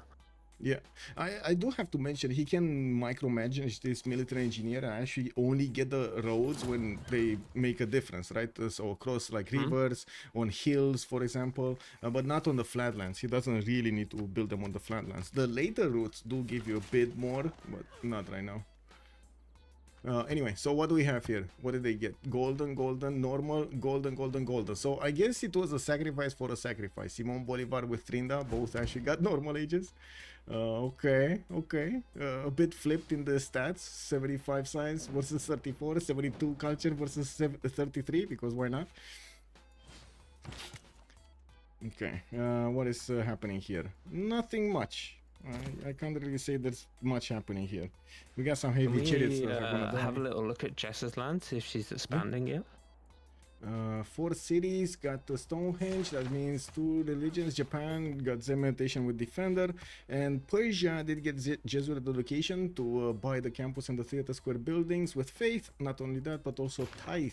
That will add a bit more gold per turn on Sabuga's cities. He's already on 2, 4, 6, 8, 10 cities, by the way. Nader Shah is on 10 cities. He's the biggest one yet right now. And I gotta point out, look at the city count from COC, 7, 4, 6, 5. And look at the other side. We got 6, 9, 10, and 6. Yeah. And 3 times. They've really let their free simmers grow, haven't they? Yeah. Is this the problem? Is this Gran Colombia effect over here? I guess it is. It's the wrecking ball effect, right? They needed to build quite a few armies on every side that Gran Colombia had a border with, so they can actually stop this from happening. Again, Gran Colombia with only 2 coursers is forcing Gaul to dedicate more production towards stuff that he doesn't want. Yeah. I think Rage and Ben have expanded okay, and so is Trynda. I just feel, I think Jess was in a position to go a bit. Really think it's going to punish her for the rest of the game now.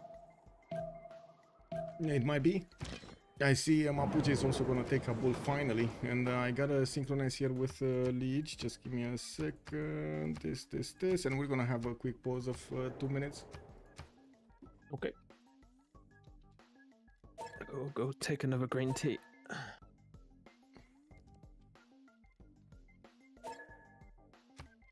Okay, so be right back, guys. 2 minutes, and we're coming back.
Check the aims. Yes, checking.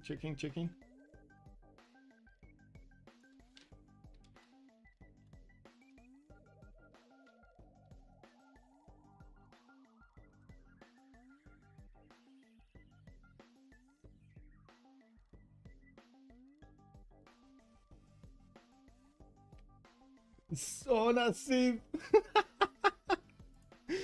Oh my god, so nasib. Can I share this? Curtis, can I actually share this by the way?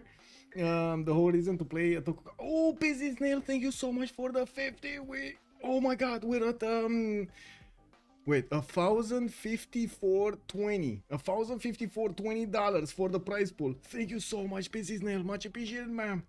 The whole reason to play Toku on this map is to get a good amount of land. First, to build many districts on caps. Second, to spam cities. Yes, she didn't actually get either of those options here, especially because of Mongolia to the right side. Not worth remapping in that case at the beginning. Yeah. Curtis, can I share this? I don't know. Can I share this? Okay. Thank you. So let me see. Can I put it here? Yes. Everybody's gonna see it, by the way. Yes. This is how you watch Civ in the sauna. Amazing. I gotta say, I'm kind of living in a sauna all day, unless I actually turn on the AC. I have over here plus 40 degrees in the room. Dave plays, he's on like 3, it was plus 3 earlier, and he had only plus 6 access to. I believe there were a few resources over here that he could have taken. I don't know if he got Coleus. Let me actually double check if he did manage to get Coleus. I don't see him. Oh, he did manage to get Coleus. Okay, so let me actually count this up. Let me check this out. He's on plus 4 right now, and he didn't get the whales yet, so that's plus 5. Did he get truffles yet? Improved somewhere? Yes, he already did. So I think it's another. Yeah, he just can get another plus 1, and that's it from the whales. So plus 5. Maybe later on he's gonna get others. Anyway. We do have a pause here. Oh, it looks like we're gonna have a pause for 10 minutes. So where was it? And his teammate had his mindset Boriyama and Pio Tanki, so not worth to remap. I mean, definitely the spawn on COC was, I wouldn't say remappable. I honestly cannot go as far to say remappable. I do need to put the countdown timer, yes, for the pause. I'm sorry about this. Let me actually get the countdown from here. Countdown timer. This. Where is it? In the bottom? Yes. Okay, that's fine. Let's do this. Okay. I'm gonna put it for 5 minutes because I don't know how much time in the X617. That's oh, that's actually 2 minutes. Okay. Sorry. There we go. Yes, sir. Oh. Well, I need to share this. I need to share this. Like, this is awesome. This is insane. How good it looks. So good. We got 3 screens over. Do you guys see this? Do you guys see this or you don't see this? You don't see this. Check this out. We got 3 screens over. They got 3 screens over here on in Finland, watching from the sauna. Civilization 6. Oh, got all screens over there. Amazing. Beautiful. Amazing.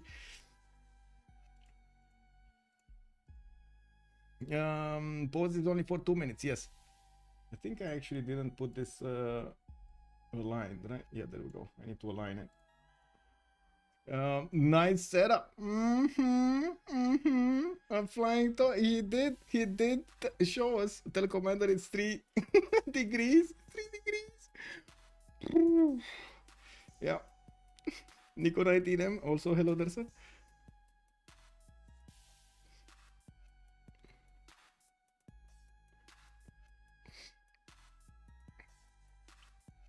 Oh, I see. Gran Colombia is feasting on the lands of Vietnam, little by little. But with the upcoming nights, he's gonna get to defend over here and push back those Gran Colombian units. Still did a lot of damage. A lot of damage. This is gonna be extremely painful. And I gotta point out, usually you wanna, how to say, you wanna build a line of defensive pikemen if you are gonna get attacked by Mongolia. And you can see these spearmen are starting to come out from the cities of rage. He's trying to get them as quickly as possible. He does have 185 points of production, so definitely production is not gonna be a problem if he needs to hard build them. But he does need to send some of them to the right side and some of them to the southwest. And the thing is, yes, the Keshiks, if they are sufficient in numbers and they have range, if they have ways of actually attacking their opponents, they can still chew through the pikemen, especially without a general and stuff like that, which Gaul definitely is not gonna have. It doesn't look like he's gonna get the general. He does have an encampment here, but I don't see him getting enough points unless he's gonna start making projects. And right now he's more interested in building heavy chariots than actually, and of course these spearmen, than actually getting those general points. It should be expensive to actually get a general right now. I can't click on the button to actually take a look at it. Yeah, big TVs like government plots. Indeed. COC got city count on total, like when fighting against low-level AI by that turn. Yes, indeed. Battlecruiser also, good evening, sir. Ula, I did also notice Ulas while we were talking earlier. Bonsoir, monsieur, et bienvenue. I hope you had a great time at the summer house. They've won a culture victory. Who? Oh, Finland? Yes, they did. Yes, they did.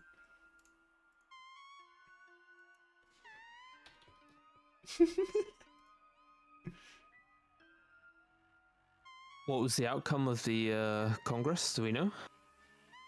Not right now, no. Okay.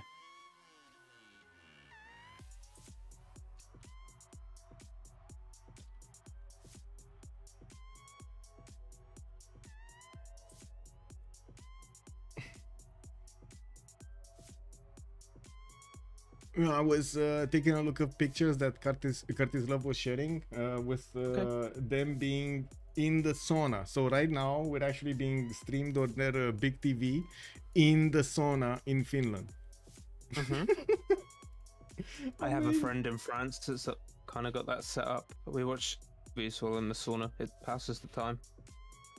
Yeah. Did we see what's going up in Marius's land? Has he started to build any of the Diplo wonders? 1 second. Was ticking off the countdown timer in whose land? Aztec?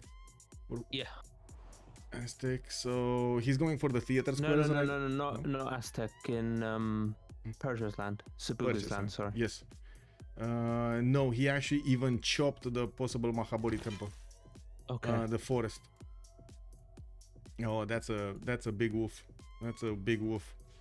Oh well, there's no What way religion he's did gonna he get it pick done. up? Just out of curiosity. Jesuit education with tithe. Okay. So, Okay.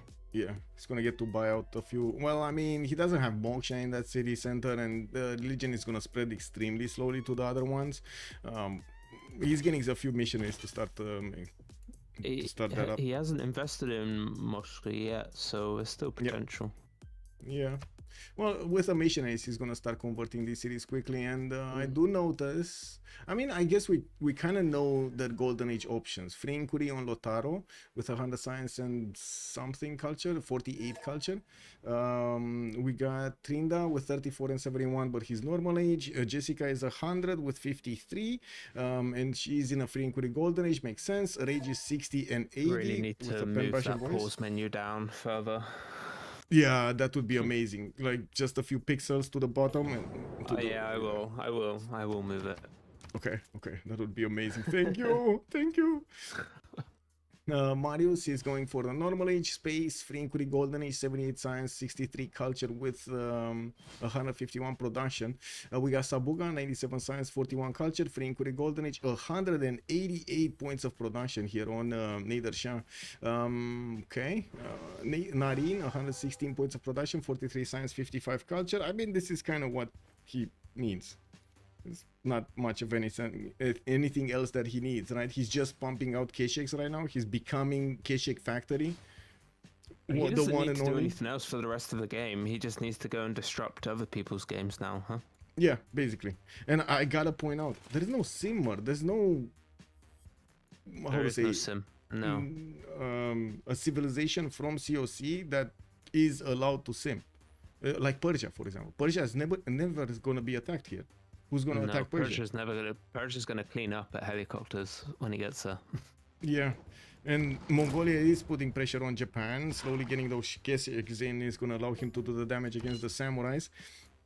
Yeah, we do have him pushing on the east side, trying to take out Gaul. Gaul was kind of free sim, but he's not going to be free sim anymore. This is going to be so punishing here. I do have to point out Jessica's 130 science is good right now. 131 science. And she just had a couple more cities. I know she's got 2 walking. That number would be huge. Yeah. Oh well. Anyway, I do see external trade routes being sent towards Vietnam. Vietnam did finally send the city east side. Vietnam did also finish almost with the Gran Colombian attack, but that was still very punishing. There's so many of these heavy chariots and knights that need to be built. That's an interesting thing as well. Is how many cities does he have on the coast?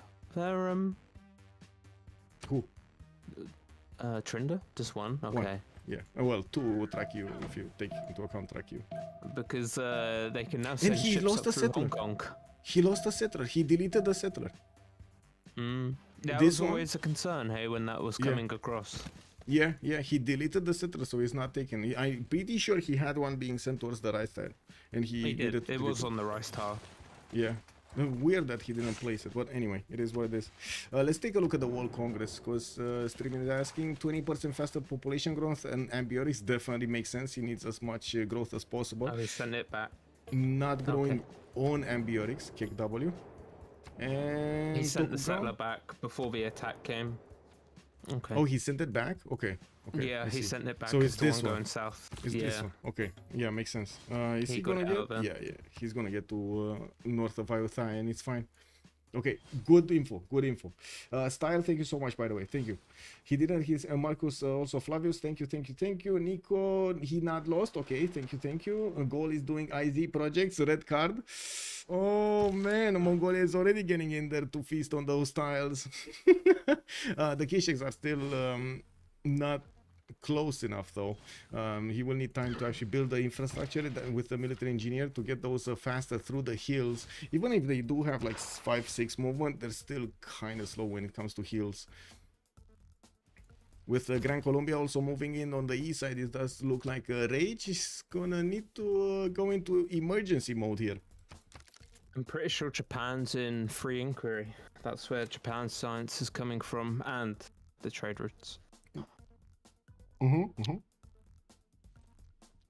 Niludinho, how Japan is dropping so much science just from trade routes. Yeah, it's internal trade routes for sure on Tokugawa. Although I'm pretty sure she's getting awesome She's in campuses. free ink as well. And She's free. definitely in free ink. Yeah. And free. Look at this campus. The campus is actually giving her more science than the harbor. Lol. Anyway, she did manage to get also mausoleum at Halicarnassus to give her a few more science and culture points, not to mention a bit of faith. And the Gavron Plaza is gonna build an intelligence agency soon. Okay, let's take it from Ben. Ben getting spies. He did manage to take Kabul. We do have a few more settlers coming around, and Gran Colombia is not gonna get to do something here. Doesn't look like he is interested in doing anything. Trynda 4373. He's gonna have a hard time to come back into this game, and we're going to need to see how he's gonna try to do that and manage to do that. Jska with the talk, rage, 80 science, 90 culture. He's getting pushed from both sides. It looks like he did just lose a horse, and we do see he traded actually a horse for a Mongolian one. The generals of Mongolia are on the front line right now. Hannibal Barca is gonna give the bonus points, and oh my god, look at the damage difference. The general, the Mongol horde ability. Oh! Oh, he didn't lose a horse. The horse just went past. He's totally ignoring the units. There's two more coming up as well from the south. Yes. Yeah, look at them go. They're gonna get into that builder and start also pillaging those tiles. We got coursers from Gran Colombia also pillaging the mines. Unbelievable what HOH is doing in their first game. Yeah, and they're playing extremely well. I gotta echo what Chat said at the beginning. HOH chose war at the beginning, right? They chose Genghis Khan, and they got which one was the second choice? Gran Colombia.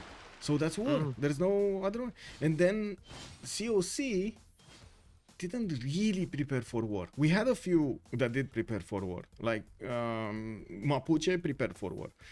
Gaul was getting his units when, well, you can see what's going on in Gallic territory. Jska also prepared for war. She did manage to get at least a few units in the choke points and doesn't really have that many problems with Mongolia. Well, not that Mongolia is pushing her. Not at the moment. Yeah, not at the moment. Because to be honest, it might happen. It might be that she's gonna get pushed, and that one samurai is not gonna make it that much more.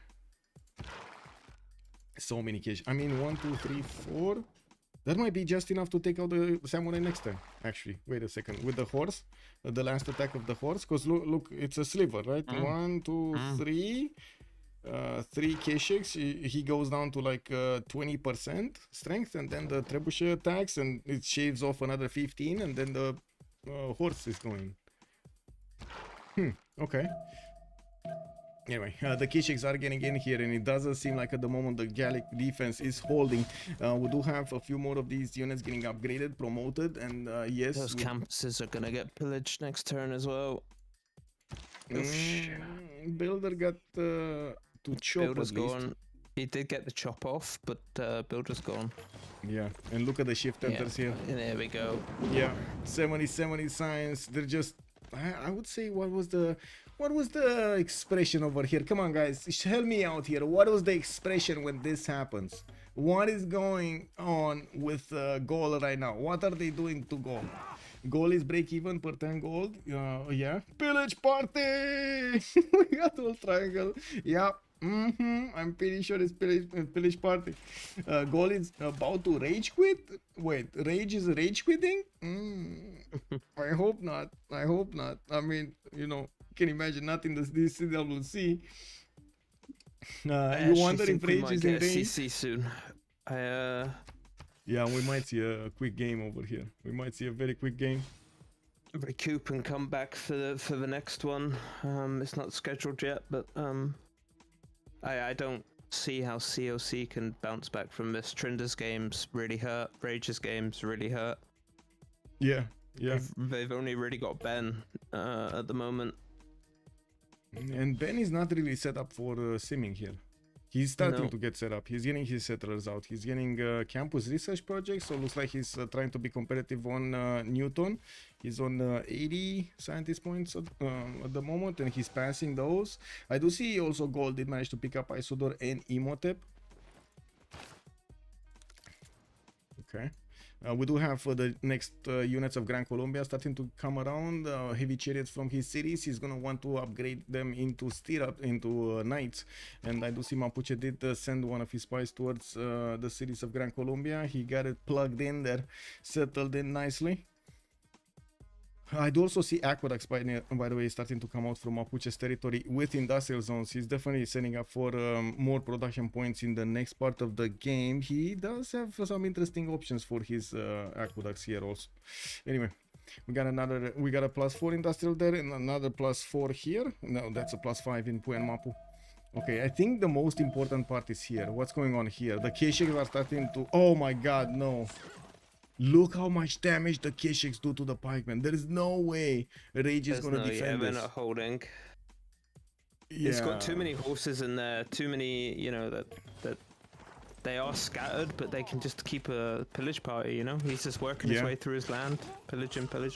Yeah. Funding the next push from Gran Colombia. We got also Aztec that is about to take a builder from the Gesate. He has one Eagle Warrior there. But yes, it looks very bad for Rage right now. With Kesheks doing 70 damage to a pikeman. 70 against the pikeman's 55. No general. What's that? Oh, and of course, Mongolia does have a +12 on Gaul. +12. Yeah. The general was off the cards though, because you know Mongolia scooped all the early ones, scooped all the medieval era ones. Oh man. Is he gonna manage to get a general here? I don't think so. I don't think he has time in production to get 305 points. Yeah, it's not happening. Ooh, that's like buying a Lambo, you know, for the general. That's basically what it is right now. Buying one of those supercars for instead of a general. Wow, that's expensive. Looks like Gran Colombia is gonna need to fend off attacks from Mapuche, which is trying to actually get at his opponent here to try to pillage some of these mines. Looks like Jska is managing. Oh wait, she's not managing to do that much. She lost that samurai, or is this the samurai? Was this the samurai that just ran away? Yeah, it needed to. So, they couldn't afford to lose it. Like I said, I think it's CC o'clock. Yeah, 3 civs getting pushed right here is not looking good. We do have Sabuga, by the way. And look at him go. 251 points of production. He's oh my god. How many cities did this guy settle? Did you see the thing? 10 and took an 11th, I think. Wait, what was that? Or the Blob? Did you ever see the Blob? The movie, no. Like from like the 80s or something, the horror movie. It was basically like an alien ship that landed on Earth and it started making foam, and that foam started transforming into a creature, and the creature just kept on expanding, like literally just foam everywhere. That's basically what's going on with Persia right now. He's basically the Blob. He's killing everyone. Wow. Look how many cities he has. What was it? 12 cities. I mean, okay, so looks like the Mongolian Kesheks did manage to eat through the initial defense that Gaul put out. And a lot more units are coming out. Oh, look at the line of units with knights also getting out of the cities of Nyreen. He did build the infrastructure, so all of those units are gonna get in just a few turns on the Gallic doorstep. He lost 1 turn of science also, because I see printing went down from 2 to 2. So basically, you know, from 2 to 3 basically. Oh, this is dangerous. Vietnam moving out with his knights, trying to actually get the choke points. Makes sense. It looks like Mapuche got pushed back. One of his Mano Raiders did die, a level 2 Mano Raider. That was quite expensive. We do have Tokugawa managing to save her a samurai, and I do notice Mongolia is trying to get in, but to be honest, these samurais are actually very strong against Kesheks, and there's no spy from Mongolia in the lands of Japan. So, yeah. So, wait, let me get this straight. We all thought this is COC's game when we saw the spawns. Mm-hmm. But when push comes to shove and we actually see the players using the Civ bonuses and using their position, just leveraging that against their opponents, they're managing to win this. HOH have played this game extremely well. I think, like you said, they've used the Civ bonuses very well. They've also from the get-go knew that they wanted to let Aztec and Persia do their thing once they realized they could, and they've left the two Wolves to do their job. It looks like chat is saying they don't even need to take cities, they just need to keep on pillaging and annoy them. Keep on pillaging, feed Persia. Let Persia just sim, you know, buy builders, buy what he wants, you know. Mongolia got to pick up Hildegard of Bingen. Gaul got the healing scientist. Dave, also good evening, sir, and welcome. I gotta ask, Dave, first of all, you wanna join us? Second of all, what do you think of your team now? We were a bit worried before the game. What do you think of the team now? Swissy, no army, nothing to stop the pillaging. Well, to be honest, Rage is trying to get the army out. They're just not strong enough to withstand all of the strength coming against them from the Kishaks. Battlecruiser is also saying Jska might do better settling. I mean, she is trying. She did manage to get 1, 2, 3 more cities on the west side. I didn't see an issue of where she settled. Just the time. The time is taken. Well, yeah. Like I said, she kind of needed to do them in a certain order. And unfortunately, sometimes the spawns just not favor a lot of options. The knights are coming. Yes, the knights from Mongolia are going east. Actually, one single knight. Wait, what? One? Yeah, one single knight. I was expecting more. So he's sending like half production left. I think he's going to send the knights to Jska and finish her off. He's already done what he wanted to with Rage. He's pillaged. Like, look at this land. Look at Rage's land. It's so sad. The campuses, everything ruined. This is gonna take quite a bit of time to rebuild, and Rage is down to 65 science, 83 culture in a Pen Bash and Voice Gold, and he's barely getting his printing. I'm surprised Ben didn't send a couple units down to speed this cleanup process up. Yeah, true. But to be honest, not even the Melon Raiders are strong enough to handle just horses from Mongolia, let alone like Kishaks and other stuff. I do see a decent amount of damage. Come on, let's not diss this. The chat was saying that they heavily disrespected HOH. Letting Persia just sit there and do their thing, I don't know, it was quite a far push from anyone, especially, you know, when the timings that HOH had were very early. You know, you've got Gran Colombia that really wants to go early at castles. Yeah. You've got followed them by Keshaks really early, but he did the right thing and went with horses first. Oh man, massive army from Gran Colombia moving west towards Mapuche. We do have 2, 4, 6, 7 of these knights already going, or even if he wants to, he can go 9. And he might really take Kabul and liberate that for a few more points. There is also another settler moving there, so that's maybe another victim. And of course, Willy Mapu is exposed. He does have Governor Victor in there for a bit of defense, but Mapuche doesn't have that many units to defend it. I don't think they've got the gold either. Look at Gaul, minus 27 per turn. Yeah, Nyreen is minus 29 also. Yeah, but they've pillaged so much gold. They've got so much gold in the bank, I reckon. Yeah, they are investing, which is definitely good. And it does seem like Gaul did manage to tone down the extra advantages that Mongolia had from the Diplo.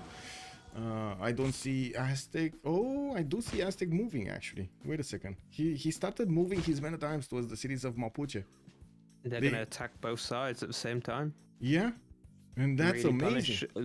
With the limited gold that they already have, I think that might be too much. Mapuche is in trouble too. I think Ben had to try and sim, and he's now being put in a position where he can't do that.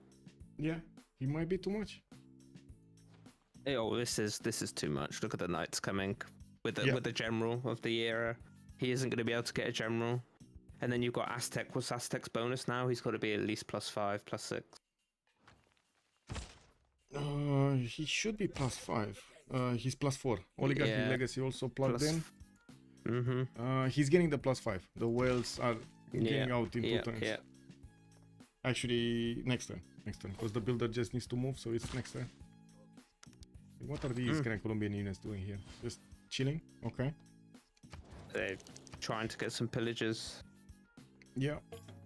Also for a minute, they Gran come out for Colombian space. units. No, they're not. They're just chilling. Yeah, they're just chilling. I don't know what they're doing. They just got levied from Gandhi probably in the turnover to get some points, and that's it. Yep. I do want to mention, we've seen games that we thought that just, outright finished, and somehow they did manage to pull it back. Is this going to be one of those games, or really it's very hard to actually come back from this, near to impossible to come back? There's no coming back from this. Chat. What is chat thinking? Because I'm pretty sure. I don't think so. I think Ben's their last savior. Ben is about to be. Trynda, what's Trynda doing? How's Trynda recovered? Ben is fine. He got muskets. He's fine. He has at least 2 muskets in 9 months. He isn't fine from the other side. Oh yeah. I mean, Kabul is probably gonna die. Not gonna lie. But southwest, he should be fine from Aztec. Breyo, thank you so much for the follow. The round table. Wow, DPZ already calling 1-1. Also, wait, BlazeCat Games is saying the strongest strat I've noticed in teamers is one guy rolling multiple while someone else sims. Whoever has the most free simmers usually ends up on top. Only problem is if one of the Irel wars leads to a full kill, or if too many people on your team get Irel, then it backfires. That might be. Let's see if they can actually manage to keep that balance. This is the best of 5 whole triangle, and COC did go into the series from the upper bracket, from the winner bracket, so they get an extra win. So right now it's 1-0. If this game is going to be won by HOH, it's going to be 1-1, or if it's going to be won by COC, it's going to be 2-0. Gladly, sir. Just build walls, and Kabul is untouchable. Let's actually see if Marius is gonna manage to get the drop here on Mapuche. To be honest, like, thinking of walls when he's barely building a builder in 7 turns, or that's a 10-turn builder actually. That's a 5 production city. That's a 4 pop 5 production. How is it 5 production? Okay, so his mine got pillaged, never got rebuilt. He has a single 2-2, and he's probably working the deer with the T. That's why it's 5 production. The tiles are just giga bad. Yes, they are. Okay, here. Another level 1 spy got deployed. I'm pretty sure Mongolia is gonna try to get a level 2, but he needs a mission. He's gaining sources here in Alesia, and he needs a mission. Really needs a mission. But I think this attack, unless Mongolia... Oh, okay, never mind. Yeah, there we go. I was talking about unless Mongolia is getting massive reinforcements, this attack is kind of over. But to be honest, he's getting massive reinforcements. So he's gonna keep on chewing. He's getting pushed back though by Jska. Jska is managing to get to levy the samurais against the Mongolia. Wait, Jska did manage to get a religion, right? Oh, that was Hepatitis C, their meditation and defender. Mapuche did also get warrior monks with stewardship for the extra science on the campuses and commercials for the extra gold. Does he have it in a Mapuche city? In a Moksha city? Yes. Yes, he does have it in quite a few cities. He did convert himself very quickly here. Interesting. Okay. What's Trynda's land looking like? I just want to see how he's recouping from missing. Getting for a ministry. I mean, you kind of see that he's still struggling to get science and culture, right? He's 71 and 90. Yeah. And even if he's getting more campuses, only 128 production, like comparing him to Space or Sabuga, which are already hitting 200 production, more than 200 production, and they are about to hit 200 science also. That is problematic. And I gotta say, Sabuga is just a matter of time until he finishes all of these districts in his newly founded cities. Be so big. I don't know if CWC are just playing this now for experience, I mean, wait, they don't know the full situation, right? We have all of the situation in front of us. We know where are the pushes, what kind of potential they have, how they can play this. They don't know the full extent of the problems they have right now. Right? There's a lack of visibility. I think Ben and Rage and Jess and Trynda are all very intelligent players. I think they can. They are, yes. That doesn't mean they're not stubborn to get the win. And I've seen stubbornness giving them the win for quite a few games. So, you know, it's pressure. I think the only plus side I think they've got on their favor is no one is making massive amount of culture yet on HOH. Yeah. I think that's their only plus. We do have space on 95 at least, but yeah, there's no massive. Marcus, not at your account. Hello there, sir. What do you feel about going full commercial hub start? On which civilization? Because most civilizations actually do go full commercial hub start. It's like you go 3 commercials into Government Plaza and other campuses. I mean, that's basically the meta, basically. Yeah, not on all civs, right? There still are harbor civs, naval civs, and there still are campus openers. But still, even the campus openers would want to get commercials anyway. And holy site civs. Okay, knights are coming around. These are gonna change a little bit the dynamic of the forces because they're gonna be a lot stronger to fend off attacks from the pikemen, especially if you compare them to just horse strength.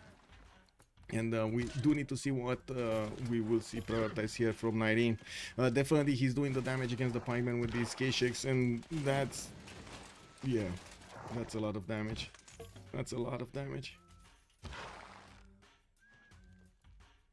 I'm just getting them back here into the game and going full commercial hub. Yes, sir. Well, go for it. Go for magnets internals. Get the traders, get the markets as quickly as possible for them those commercials and start connecting your cities. Woohoo! We have a question for you, actually, Michael. Are you going to stream the Civ reveal?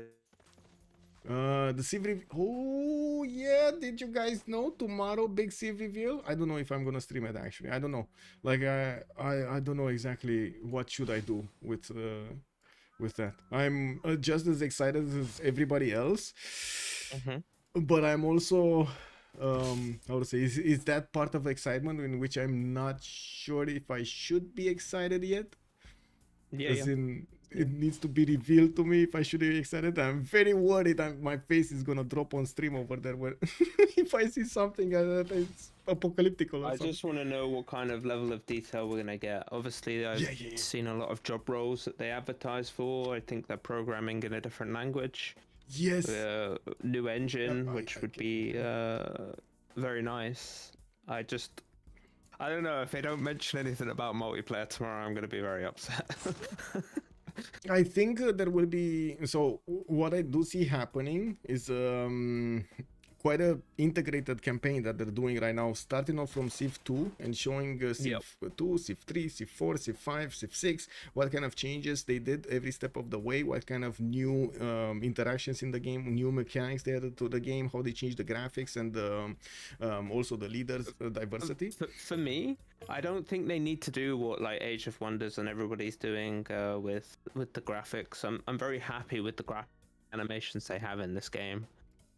They just need to fix their engine and get some decent MP coding. You know, get a decent net engineer, which they were hiring for.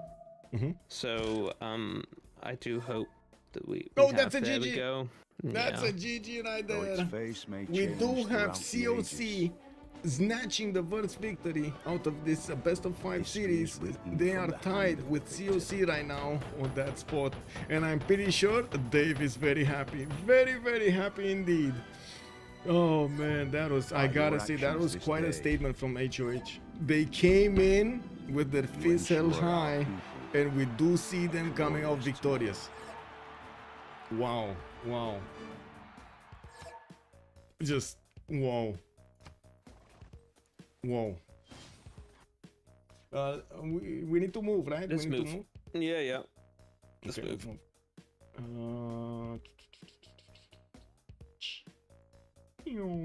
There we go. Oh, chat is saying they're not sure if they should call that a good game. I mean, come on, you gotta give it to HOH. They did a beautiful game. They played very well. Oh, GG, well played. GG's. Man, you guys were worried. I definitely missed golden on purpose, by the way, Smile. Okay. All calculated. GG. Wait, I can put. Dude, fucking Genghis. So Yeah. hard to play against. GG. There's so many fucking units. Yeah, I mean, you should have seen the pain train that was coming to you for like 20 tiles that were like. I mean, I assumed it was gonna go for me, but I thought I had like maybe a little bit more time to make a double pikeman lineup, but I couldn't do it in time. Yeah. Very, very annoying. The pain train. To be honest, and to give Nyreen the credit here, he started off with this plan from the get-go. Everything he did, he was planning this out. He just needed the target somewhere. I mean, I denied Terracotta to not get completely fucked by Intel, but it's just not enough. Yeah, too late. Yeah, too late. That was also a good spawn for Gaul. Sorry. Yeah, my spawn was really good. Like that's my spawn is. If I'm allowed to sim, like if he doesn't go for me, then I think we just win because I cannot scale everyone on this spawn. But once he goes for me, then it's completely fucked. Yeah. Sorry, Lid, you wanted to say something.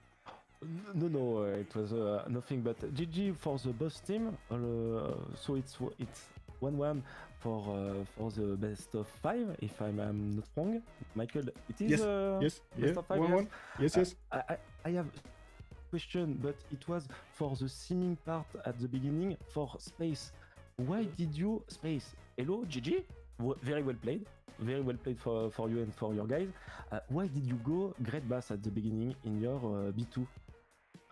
I was thinking because my whole setup is on that one floodplain river, and if it floods once, I'm in huge pain, no? So I just decided to say fuck it and put Great Buff early. Okay, it was. Sorry, it was just for the bonus of the Great Bass ability, for not be flooded by the river.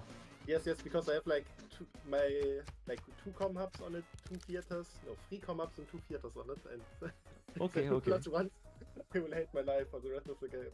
Okay, why not? We were we were surprised about it, but in fact, you have been flooded 3 times in the city, so why not? Yeah. Also, it gives like, I guess, to adjacency and housing and stuff. So because I have late audience, the city still grew to like 13 pop by now. Good. Okay, what was the idea about Nazca and your Eagle Warrior produce? You mean 2 eagles or what?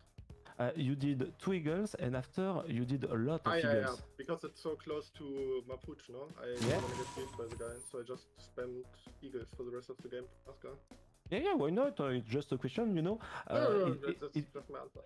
It was for preventing, for example, the Malon push. Yeah, exactly. Actually, Mapuche is such a cancer sieve to play against. Like when we were drafting, we thought if we gave them Vietnam and we picked Genghis, maybe you can get Mapuche, because I'm not sure how high they value it. But that civ is actually just the nuts, in my opinion. Yes. Like, I mean, his Roima was quite nice for early. The position is also really good, right? Like he's between at least 2 to 3 players. But the train is. Like, he can't do as much as Genghis can with the terrain and the civs that are next to him. Like, what he can do in his, what he can do in his position is you can go, like, you denied Terracotta from Mongolia, which is good, I guess. But if you go Malon, Terracotta, double right side, so you go double flanking, he would actually just like run me over in Malon's. I would be instant. Yeah, but he didn't have pro to do Terracotta.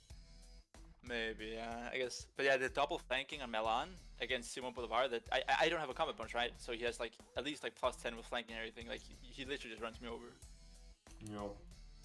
Yeah. Can I ask you a question? HOH and CWC, what was the idea to pick Mapuche? Guys, I want to ask you if, of course, we're gonna soon end this up. Don't forget to leave a like on the stream over there so we can get to 50 at least likes on this video, as many as possible. Just drop those likes in. Thank you. Complete cancer on this map. You like can it's just so go. Flat. You can go like Irel at least 4 or 5 people. I don't know, 4 or 5 people. Like you can usually Irel at least 2 civs with just bosses. Actually, I think this was one of the least flat Lakes map I've played in a while. Like often in these Lakes maps, you'll have literally like there'd be 20 tiles between two players, but it takes 2 turns for Malone to get there because every single tile is like a 1 movement. And some sub question: why no pick Citia then? We were discussing City as well, but I mean, both teams already picked 2 Warships and... Yes. Okay, but it was instead, it's just a priority about, because it was quite smart about the pressure of General with Mongolia to pick Gran Colombia after. And I was thinking about some thing like this. So why not Citia? Why taking Mapuche? You kinda answer to me, but why Vietnam and no why Citia? Yes, all 4 cursive there's pick has the one thing in common that they have extra movement, while Scythia doesn't have extra movement, and it's like the reason why you could go curses in the first place is for the extra movement, right?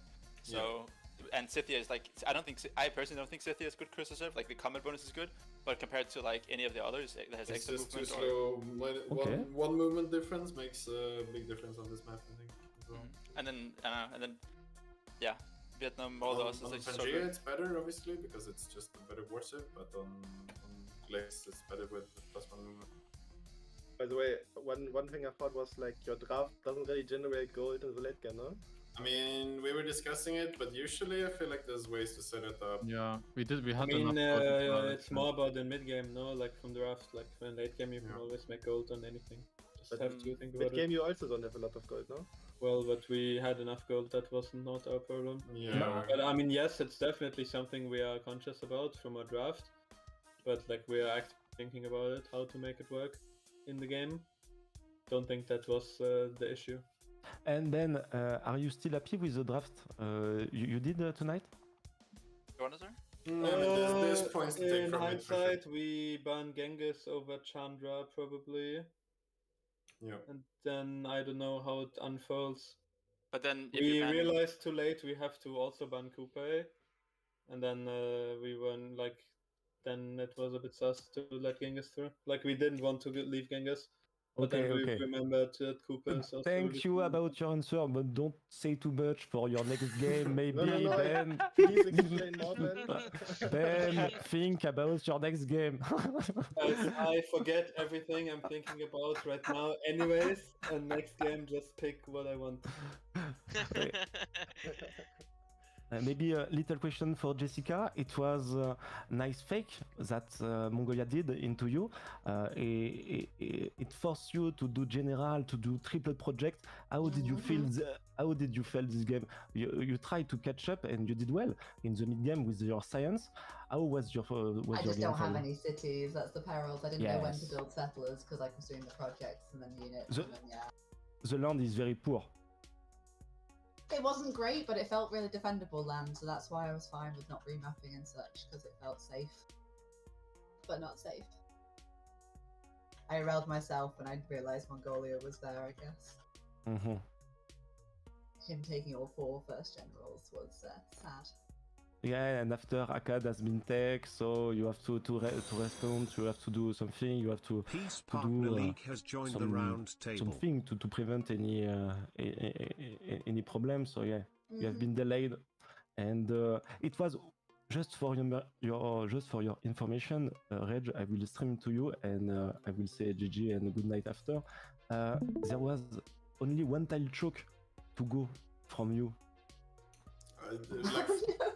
Like further away on the south? No, wait. How is that the question? Go show Trynda's choke. A military engineer. Like that choke is so far away. Go show the choke in Vietnam. That's so funny.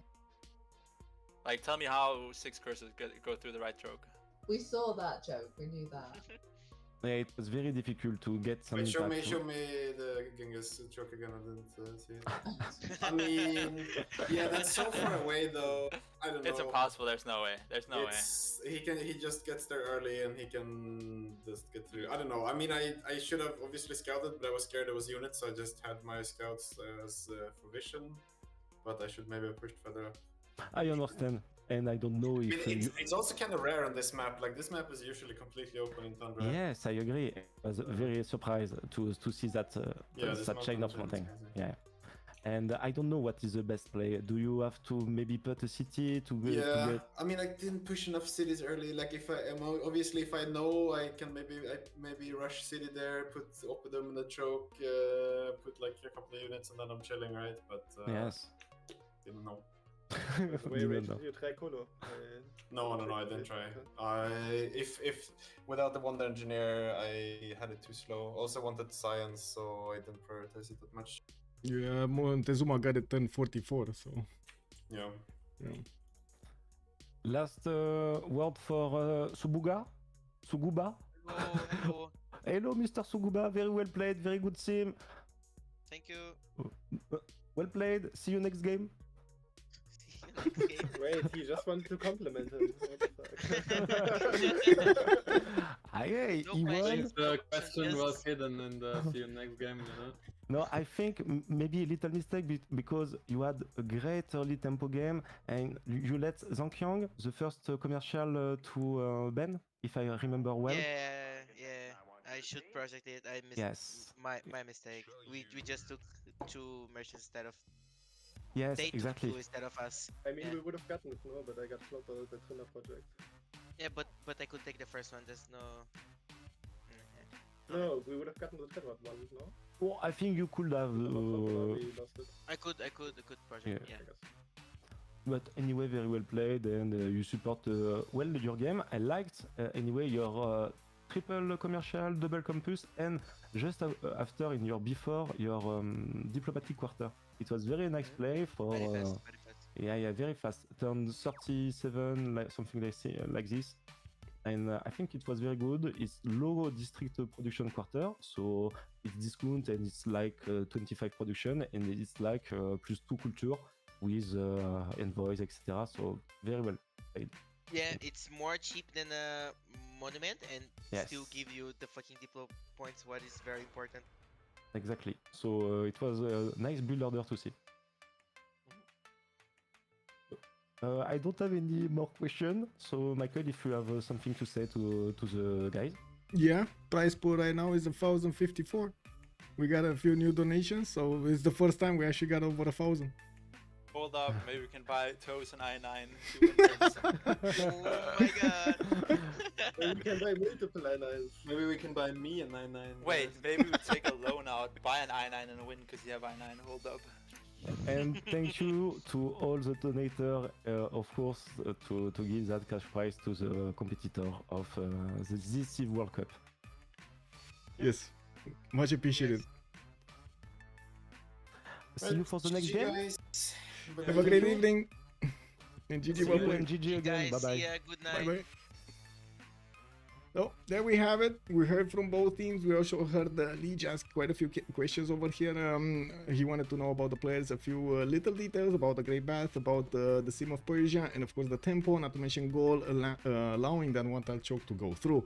I do want to thank everybody for also joining us today, for the subs and for the gifts. I do want to thank also for the donations we did make towards the CWC, and like, oh my god, we actually got over 1,000. Ooh, this is a big day.